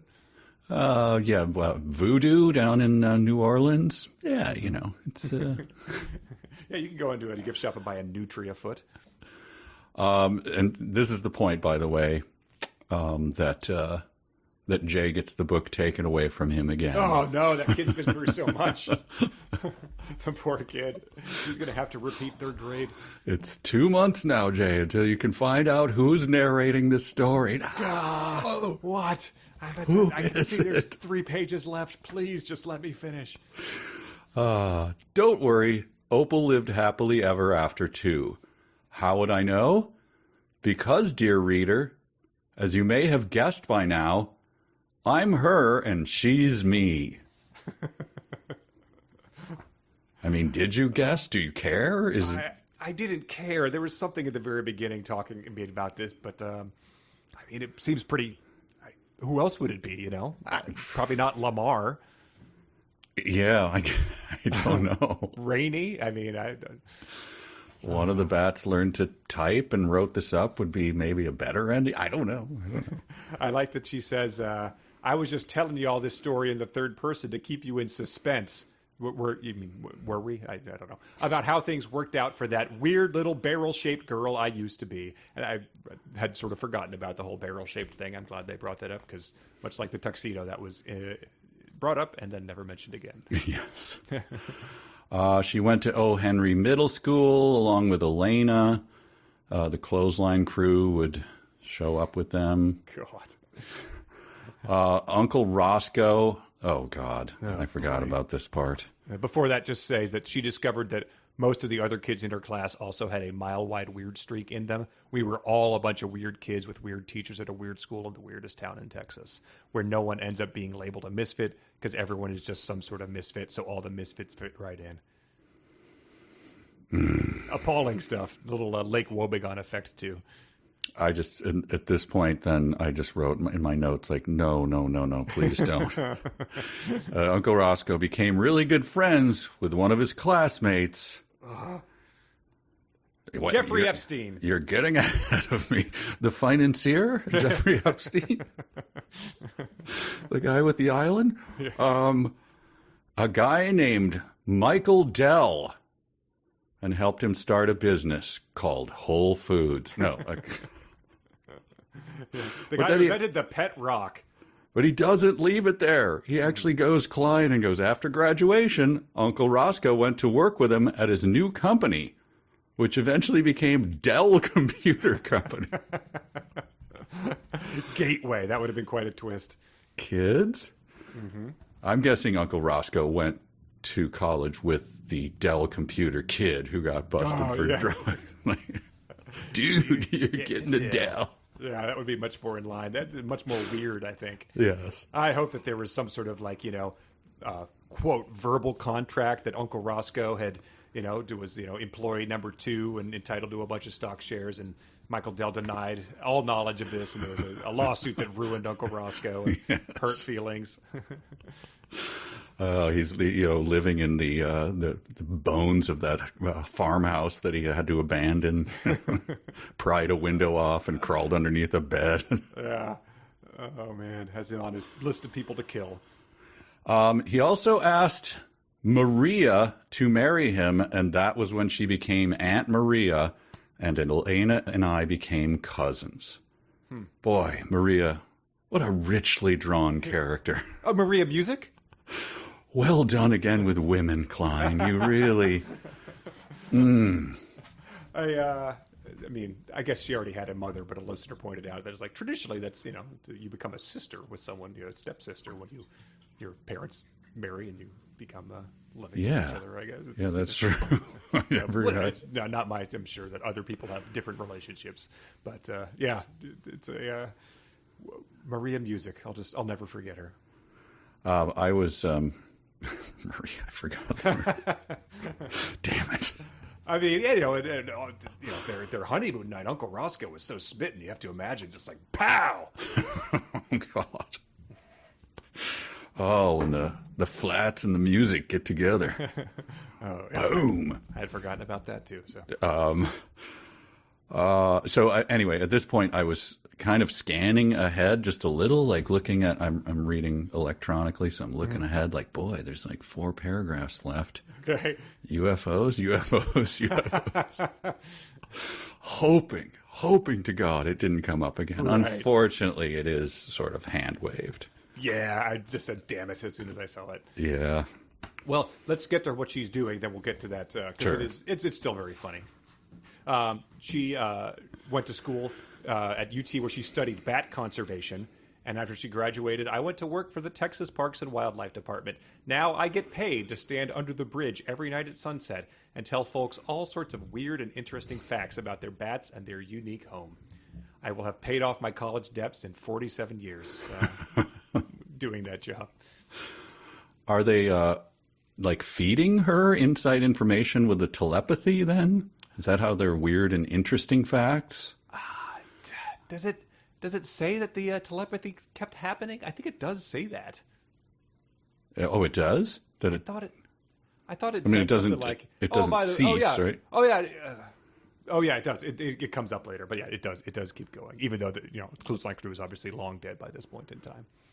Oh, okay. So the bats, then are they like feeding her facts? Like, I'm menstruating now. Hey, everyone. I just want to tell you, thank you for coming to Austin. Yeah. I've got some weird facts for you. Yeah. I won that guy's wife in a poker game last night. That's right. we play for some sick stuff in bat poker games. Tell him that. Go ahead. Tell him. Come on. Tell the crowd. Yeah. The bats start to resent this person. The allure of the clothesline crew has worn off immensely by this point in time, and they wonder why this weirdo is still standing there decades later. Right. There was one time where we went on a hike in Zion National Park and went up to this, beautiful ridge, overlooks a amazing valley, all mountains and all sorts of things going on. And there was a volunteer up there talking about California condors, which, have had this miraculous recovery and stuff. And we were up there, eating our lunch and just enjoying this thing. And this guy went through his spiel like every 15 minutes.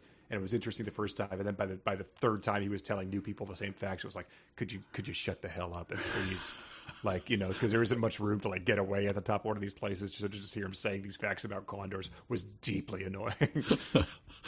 It's like the time I went on a distillery tour with Bridget on it was an off day, and so it was just we two and then this other newlywed couple, and the guy's like, so it's pretty loose tour. It's just you guys.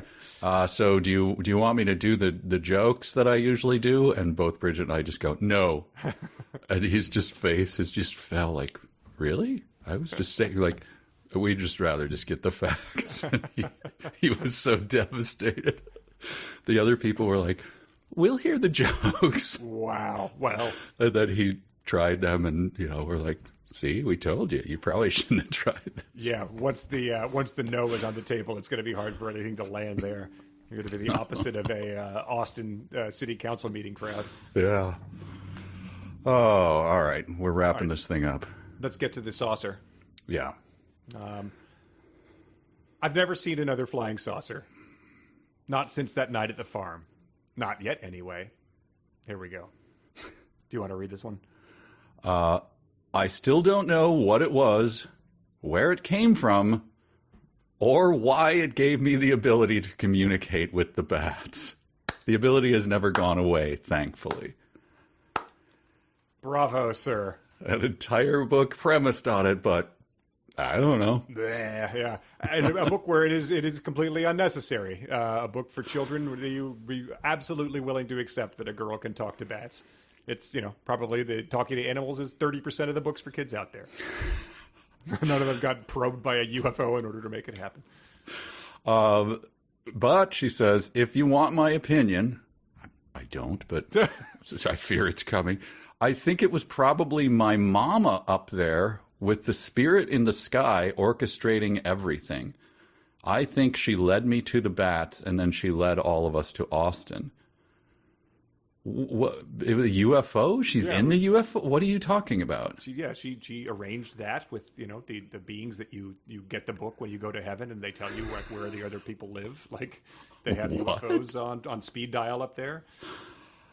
I just didn't understand that at all.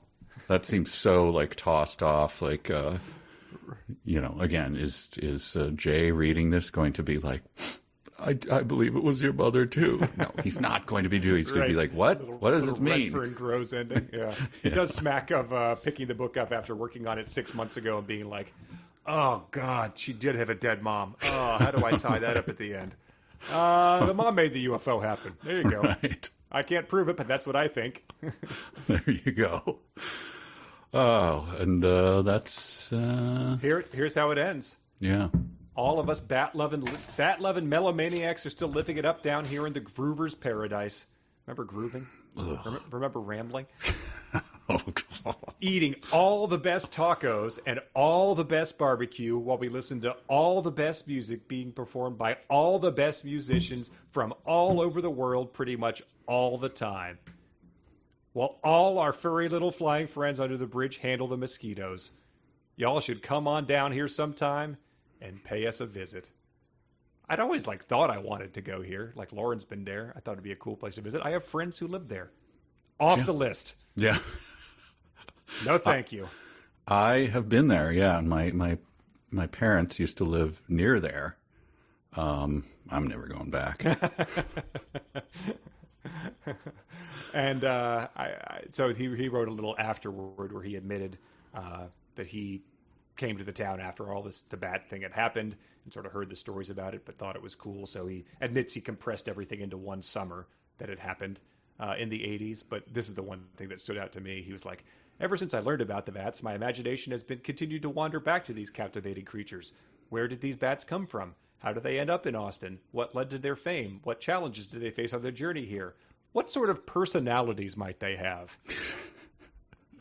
I guess we'll all continue to wonder about that aspect of it, Mr. Cline. It certainly it did not seem like it went very well addressed in the book. I didn't read the afterward. I confess. That's the only thing that I thought was interesting about the whole thing. He says at the end of the afterward, I'm just scrolling down. Now you hold the book in your hands, and I hope you enjoyed reading it as much as I did writing it. That's almost certainly not true. Well, let's get into that whole can of worms with the emails that people wrote into us. Mail call!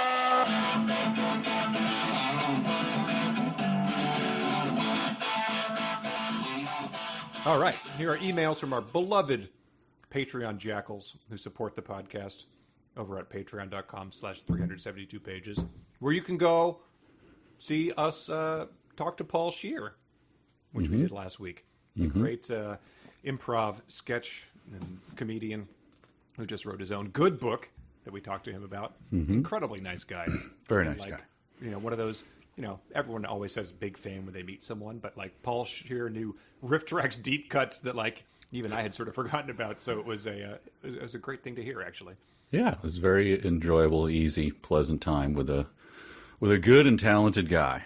Yeah. So yeah, go check that out. We've got our whole other sub podcasts over there about Encyclopedia Brown, contests, all sorts of fun stuff. But first, I asked our friend Len Peralta to weigh in on the illustration controversy. Yes, because Len is a illustrator. He does lots of work for Riff Tracks. I think he also teaches at a local college as well.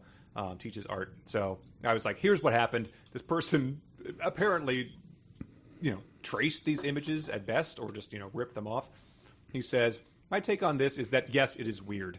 But what it shows me is that the artist they hired is not a very good one. They're relying on stock photos or other photos to create their concepts. They don't have their own style, so they have to work from something that already exists. The drawings that are supposed to look like they are from a 13-year-old are passable, but the other more detailed photos are another matter. In my opinion, that is plagiarism. In most cases, unless the artist who drew them also took the photo, someone else owns that license. So in my opinion, it is unethical to draw such detailed images from someone else's photo. And I asked him, like, if one of your students, you saw that they had done this, like, what would you do as a teacher? And he said, if one of my students were to do that, I would call them out. And if they're too young to understand the ramifications of doing that with their art, then they need to be lectured that it is wrong. I hope that answered your questions. That is an interesting scandal. Yeah, I mean, you own... I always thought that was weird, like, you go in to get headshots when you're, an actor or whatever, and then the photographer owns the copyright to your photos. Like, you don't own it. You can buy it away from them, but they own it because they're the ones who took the picture. Interesting. So these pictures all have...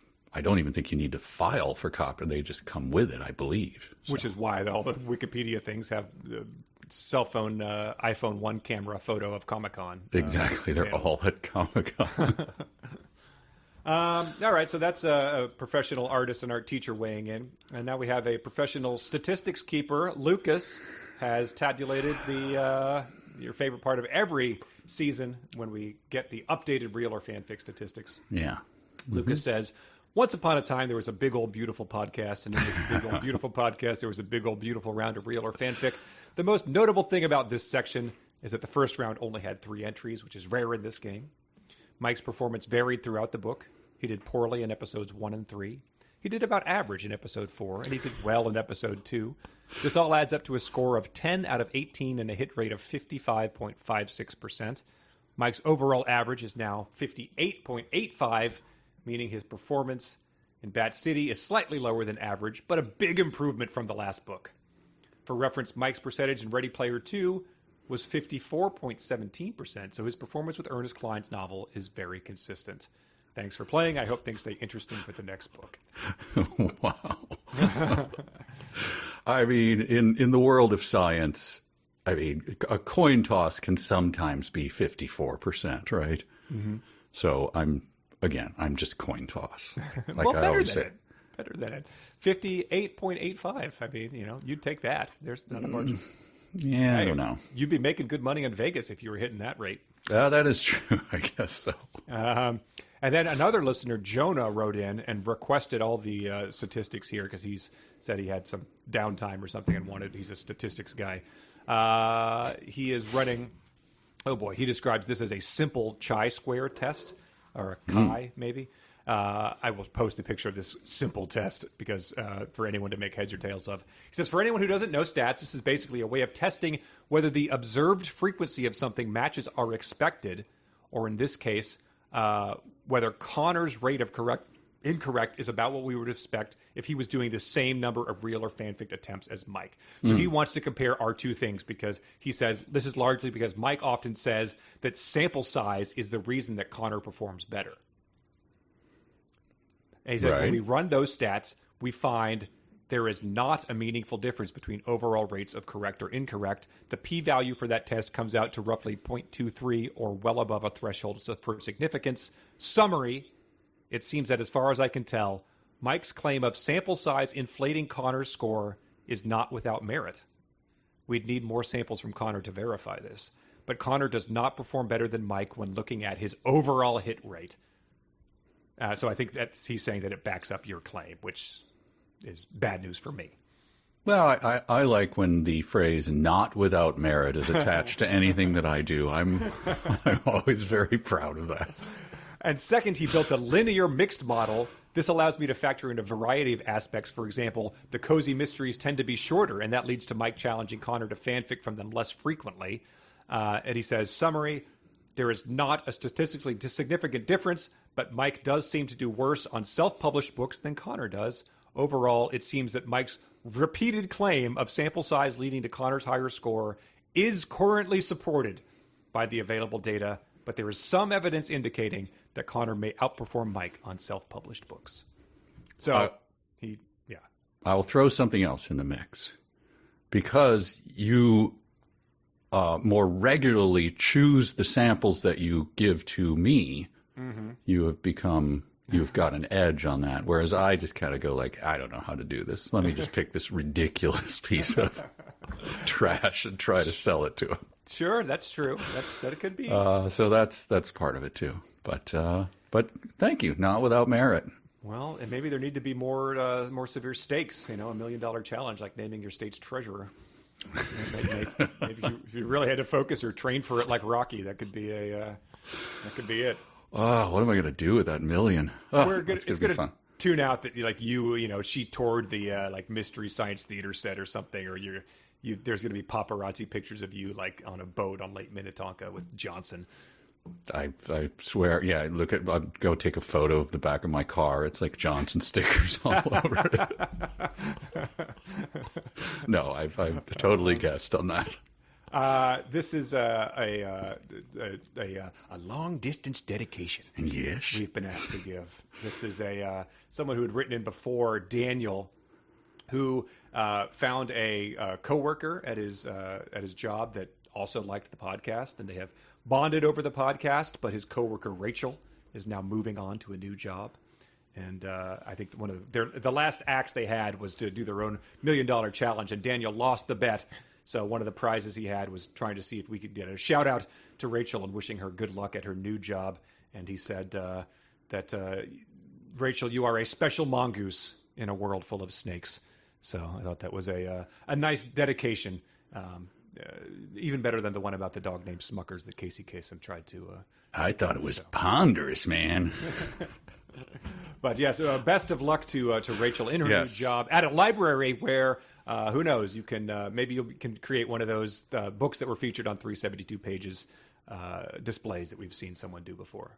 And Rachel, please put my bat zines in the front of the library window. Thanks, and I'll come and get my free ice cream later. Thank you. Alejandro wrote in to say that he's updated his art piece to include characters from Cline's Bridge to Bat City. So we will post that along with it. He's also said, despite the word ramble being used 56 times in the book, you know what song was not mentioned? Ramblin' Man by the Allman Brothers Band. Granted, they are from Florida and not Texas, like the famous Austin group from New York, the Talking Heads. Yes. Eric wrote in, this is the second time it's come up. I'm going nuts over here about the classic 80s movie Slacker, which was released in 1990.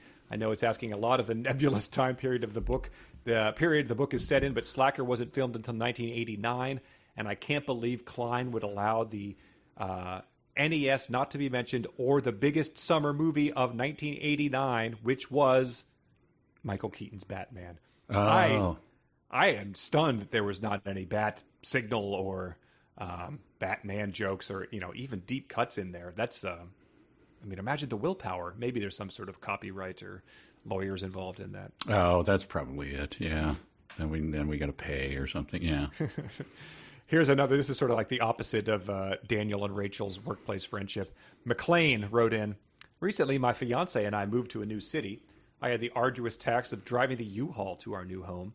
After making it my worst nightmare when I had to drive one of the big U-Hauls. After making it there and getting it all unpacked, I returned to the U-Haul store nearby. When the employee turned on the engine to examine the mileage and gas, the Bluetooth automatically reconnected to my phone, which was playing the most recent episode of 372, instantly blaring the events of Bridge to Bat City to the entire parking lot.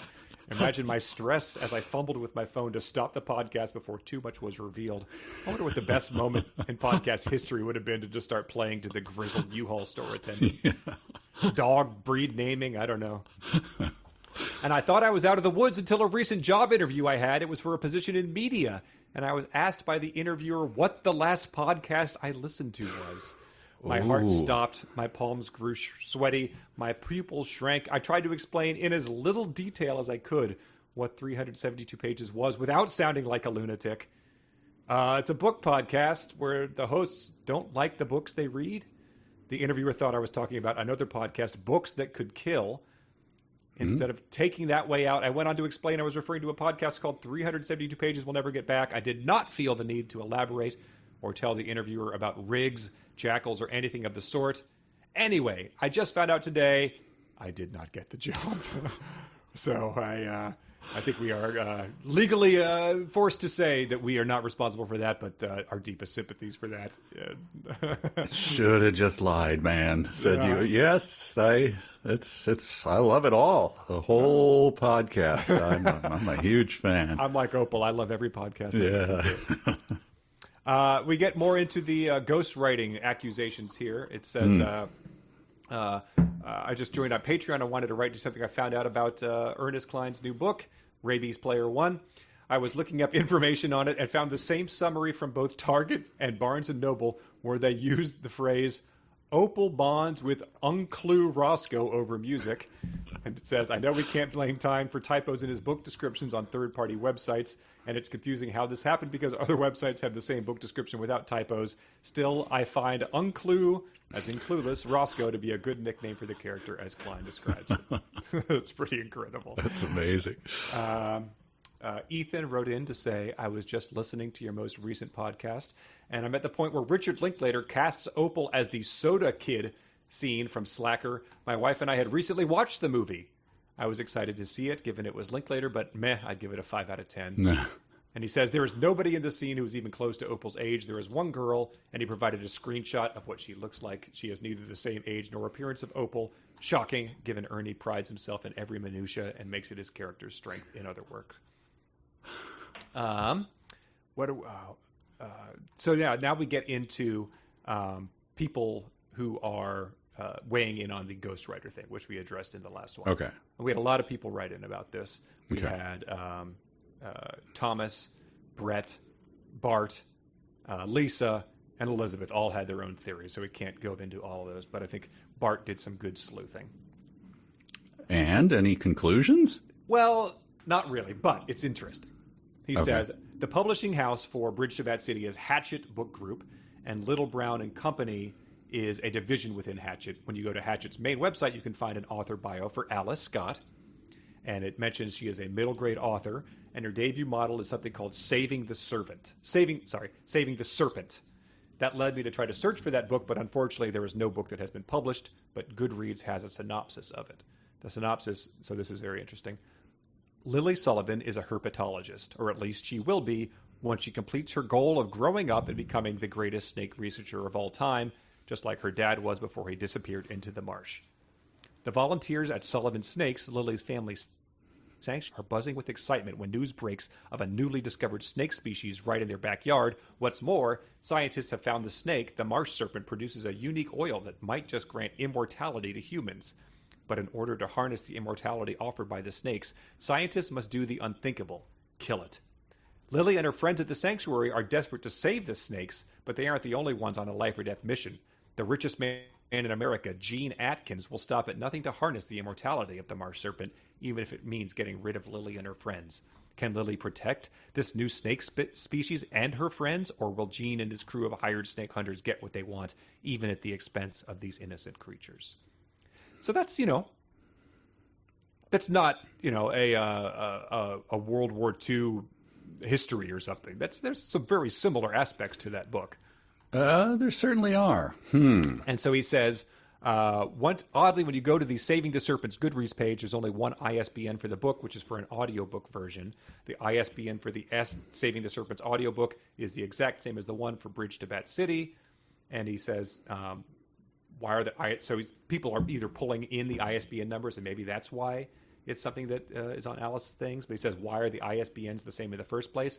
Could it be that this is all allegedly? The publishing company was about to publish Saving the Serpent, but instead approached Alice Scott and proposed that her plot points be integrated into Ernest Cline's new book. After all, Alice Scott would probably view it as a more profitable scenario to partner up with a big name. It could be that someone at Hachette or Little Brown dropped the ball. They deleted the ISBNs of Saving the Serpent for the hardcover book and ebook, but forgot to change the ISBN for the audiobook. Saving the Serpent, based on the synopsis, even the title has a plethora of similarities. Therefore, my theory, probably wrong, but oh well, is that he did write the majority of the book. As your episodes have highlighted, the terrible sentences in Bridge to Bat City are riddled with Clinisms. However, Alice Scott may have provided the skeleton for the story. I'll buy that. Right? You can, Why not? Sometimes people would be like, the story is by this. You see that as a credit on things. I don't know why you would need to do that as a Ernest Cline on your level, but it's certainly interesting. My son, who lives in Nashville, once worked with a guy who was a songwriter, but he was working somewhere else he's like, you're a songwriter? Yeah. And then one day he goes, hey, they bought a phrase of mine in this one song. And he's like, so I'm out of here, man. He's like, what? It's like, yeah, they just paid me a ton of money. Wow. Then eventually my son heard the song. He's like, that's garbage. It's like, yeah, I didn't write the song. I just wrote that one part of it. And then I think he's gone on to have other hits or something. But it's like he just he's like, sure, I'll sell you that one phrase. Wow. Give me this much money. That's amazing. Because I could always write another one. Living the dream. Yeah. Elizabeth also pointed out that if you go to a book called, a site called Chegg, it does have a Bridge to Bat City, and it lists as authors John Doe, Alice Scott, and Ernest Cline. Wow. Which is bizarre. This is an email from, what was his name? Yes. I'm looking. God. Dead air. We had a lot of emails. I'm looking at statistics. In the meantime, I'm going to sing Willie Nelson's song, Blue Eyes. It'll move me to tears. Please don't. Okay, here's another one. This is the one I was looking for. From Jacob, he says, thank goodness I can put this book behind me. I have my doubts this book will end up in the canon of classic children's literature.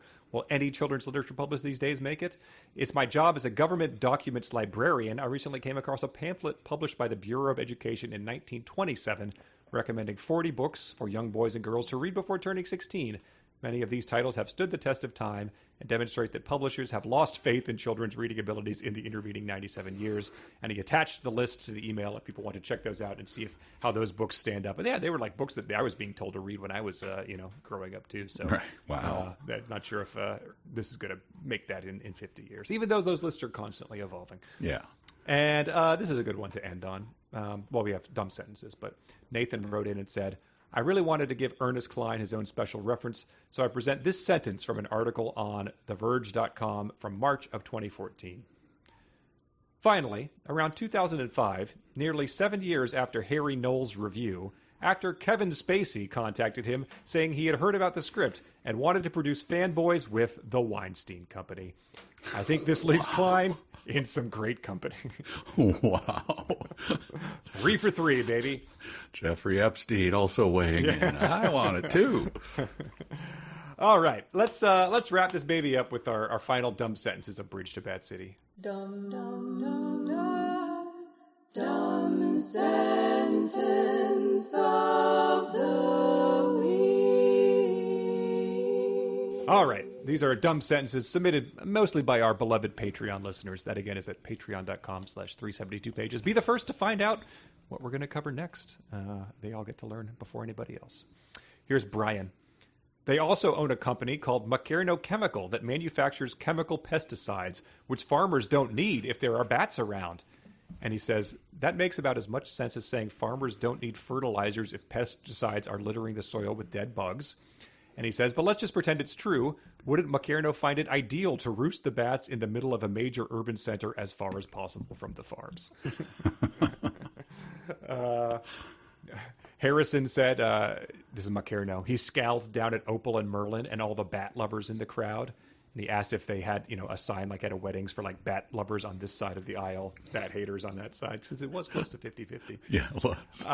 Mike submitted, Opal didn't have anything to worry about and said, Cline, nobody instantly diffuses any actual story tension the way you do. Janelle submitted, then it suddenly seemed like everyone was screaming at once. So that's two things right there, back to back. Amanda submitted, it turned out Opal needn't have worried because Merlin had been memorizing bat facts his entire life, and he'd come to this debate prepared with a whole slideshow. And she said, I really think this beautifully exemplifies the only form of knowledge Cline recognizes is memorizing facts. To hell with real understanding. This is one that was submitted by both of the kids reading along with us. Jay, 9 years old, Henry, 11, and Sean, presumably a grown adult. They submitted eating all the best tacos and all the best barbecue while we listen to all the best music being performed by all the best musicians from all over the world pretty much all the time. And I think Amanda submitted this final weigh-in from Jay. She asked for his final words, and he said, very bad book, do not recommend. He also has the theory that the reason why Roscoe is so bad at farming and why Opal thinks that the bats can talk to her and why they both generally seem disconnected with reality is that they both have rabies. And Amanda said, I'm not sure that's consistent with the symptoms, but I like it as an explanation, so I'll go along with it. Jacob submitted, because, dear reader, as you may have guessed by now, I'm her and she's me. And she said he forgot his intended audience is made up of children, not morons. Asar submitted, y'all should come on down here sometime and pay us a visit. And they said it's closed. This sentence is unearned as Cline starting the book with once upon a time. Another Jay submitted, this is the Friday Night Lights one that we covered earlier. Elliot submitted, you just have to cross your fingers and hope it's someone really good. And it always is. And said, wait, if it's always someone really good, you really need to cross your fingers. Jackson submitted, she still hadn't been elected governor yet, but she was already the state treasurer, so everyone knew who she was. I think that someone else, it might have been Harrison, suggested the $1 million challenge on that one. And that is why I did that. So I have you to blame for my sudden bankruptcy. Damn it. Joss and Jim submitted, I was just telling y'all this story in the third person to keep you in suspense about how things worked out for that weird little barrel-shaped girl I used to be. And one of them said, does Cline not know that you can create suspense in the first person? Because it's not like we thought she was in any sort of danger. This decision makes no sense. Yeah, third person does not increase the stakes any more than the first person would. Nope. Scott submitted, that's the exact same thing right there. Scott also submitted the question I just read. Colin submitted, Opal shouted up at the bats, instructing them to escape by fleeing back outside the same way they'd come in. He says, so telepathic link that they picked up on to find out where she was and who was playing Austin City Limits, but no telepathic link to tell them how to flee. And he said, also, no kidding, the only way we know how to escape, that's how we should flee. Thank you. Justin submitted, well, what could be weirder than a big mess of 1 million beautiful music-loving bats living under a bridge downtown? And then said, somehow the next sentence wasn't about the bats eating a plague of locusts at a Red Hot Chili Peppers concert under the bridge. Anthony Kiedis features prominently in Point Break, which is our live show next July. Come and see it. Harris and Daniel both submitted, first, he went to the Humane Society, and because he was a famous environmentalist who had just appeared on Letterman earlier that week, he was able to persuade the mean old bat catchers to release the clothesline crew into his custody. And one of them said, this is Pete Cline. a TV reference, dubious use of the word famous, and the terse, artless deflation of a tense situation. Hayden submitted, as the coach walked off the stage, he suddenly raised his right hand and made a fist, and for the moment Opal was worried he might sock someone, but instead he turned it toward the crowd to show everyone the 4 B's written across his knuckles. And then they said, I don't think you need to be a Texas Longhorn fan to immediately recognize their famous hook 'em horns hand gesture. You know, the one where a crowd of people has to squint to read the tiny letters written on your knuckles. Amy submitted, I still don't know what it was, where it came from, or why it gave me the ability to communicate with bats. That's a classic. That's up there with the pure Hall Cline. of Fame. And the, Alejandro submitted this from the afterword. I set this mostly true tall tale in the idealized old Austin of the 80s. I always heard people reminiscing about, and to make my tale extra tall, I condensed a decade's worth of history into one weird and wild summer that I filled with all sorts of fudged facts and outlandish anachronisms. And he said, trying to lampshade your stupid book doesn't make it any less stupid. And he said, also bridge to Bat City, more like cringe to crap shitty. So he got him. Nathan submitted, if you want my opinion, I think it was probably my mama up there with the spirit in the sky orchestrated everything. And he says, it makes it too easy to hate someone's dead mother. Oh, I had one more. We talked about it, but I just wanted to reinforce a little over halfway through their performance, Lavaca and Brazos and the rest of the Clothesline crew happened to fly over the UT campus during their nightly bug hunt, and when they did, they got close enough to Opal for their telepathic link with her to kick in. Sometimes things can just happen. You don't need to point out that they happen. You know, like you're just doing things this haphazardly. Like, you don't need to pretend things are coincidences. I just want to reinforce that I won't read the whole sentence. It's very long. The Macarno pointing out that he ends his tirade by pointing out that according to a poll, like it's pretty much equal to the poll. So I'm going to end my tirade there, huh? An equal amount of people want the bats to leave as they want them to stay, huh? It didn't. Sir, just get off stage. Yeah, you can just make stuff up here. No, this is a tirade. We know it's probably not factually correct. I just liked that. All right. Oh, yeah, get us your drawings of Macarino, too. We know we have some artists out there. Yes, no please. AI. We want the real stuff. Yeah. Well, we did it. Cline, yeah. Is in the Cline books, I mean, would you put it above any of them? I mean, it's shorter, so I guess I'll put it at the top of the Cline books. Oh man! But even for a kid's book that we weren't expecting, kid's book, even something we weren't expecting, like the sheer amount of just meeting random Austinites. Yeah, I hated it as much as you do. Again, though, I knew it would be over soon. That's the only thing I could say that got me through. I guess that makes sense. Yeah, just dumb as hell, and his style translates to middle grade. Yeah, just as much as it does to adults. Again, adults. Yeah, he did not have to do a lot of effort here. Maybe a little less repetition and a little less, infantilizing. But who is he surrounded by, though? Like, seriously, like he's married, right? Maybe he has children. I don't know. His wife reviewed the book. Remember? Yeah, but aren't his friends going like by this time? Like, man. You did the Spielberg thing. Maybe just make this a little better. But nobody's telling them. They're all still going like, yes, sir, this is good. I really like this. Right. Yeah. But that's the thing is, like, I don't begrudge anyone who, made their FU money and then gets to do the project they really like. Like, that's why you take the Hollywood money, is so you can make the weird thing. But if this is the weird thing, like, you just have to question, like, hey, that was your statement to the world that the gatekeepers were previously preventing you from releasing. I guess. Didn't the guys who, I don't know, you can love them or hate them, whatever. They Might Be Giants. Been together for years and years, and I think they do kids music that I'm sure, yeah, like wins awards and things. I don't listen to it myself because my kids are not that age, but I assume it's not just utterly awful and everyone's going like, oh, God, what have they done? Right. I assume it's their stuff for kids, you know? Exactly, yeah. So, but this is just like, oh, God, it's so bad. Right. But it is. I mean, it's his stuff for kids. Yeah. But just, you weren't starting from a very good place to begin with. So. No. Well, we're done, everyone. We made it. Where do you put it in the whole pantheon? Oh my gosh, let's see. Well, in other words, what's below it? Let's admit it's going to be in the bottom third for sure, right? I was going to say bottom third, but like, I certainly think it. You know,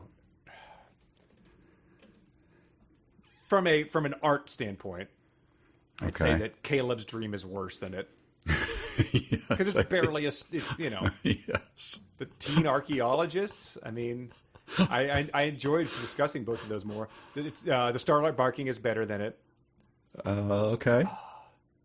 Edison's Conquest of Mars is better than it. Yeah. Artemis.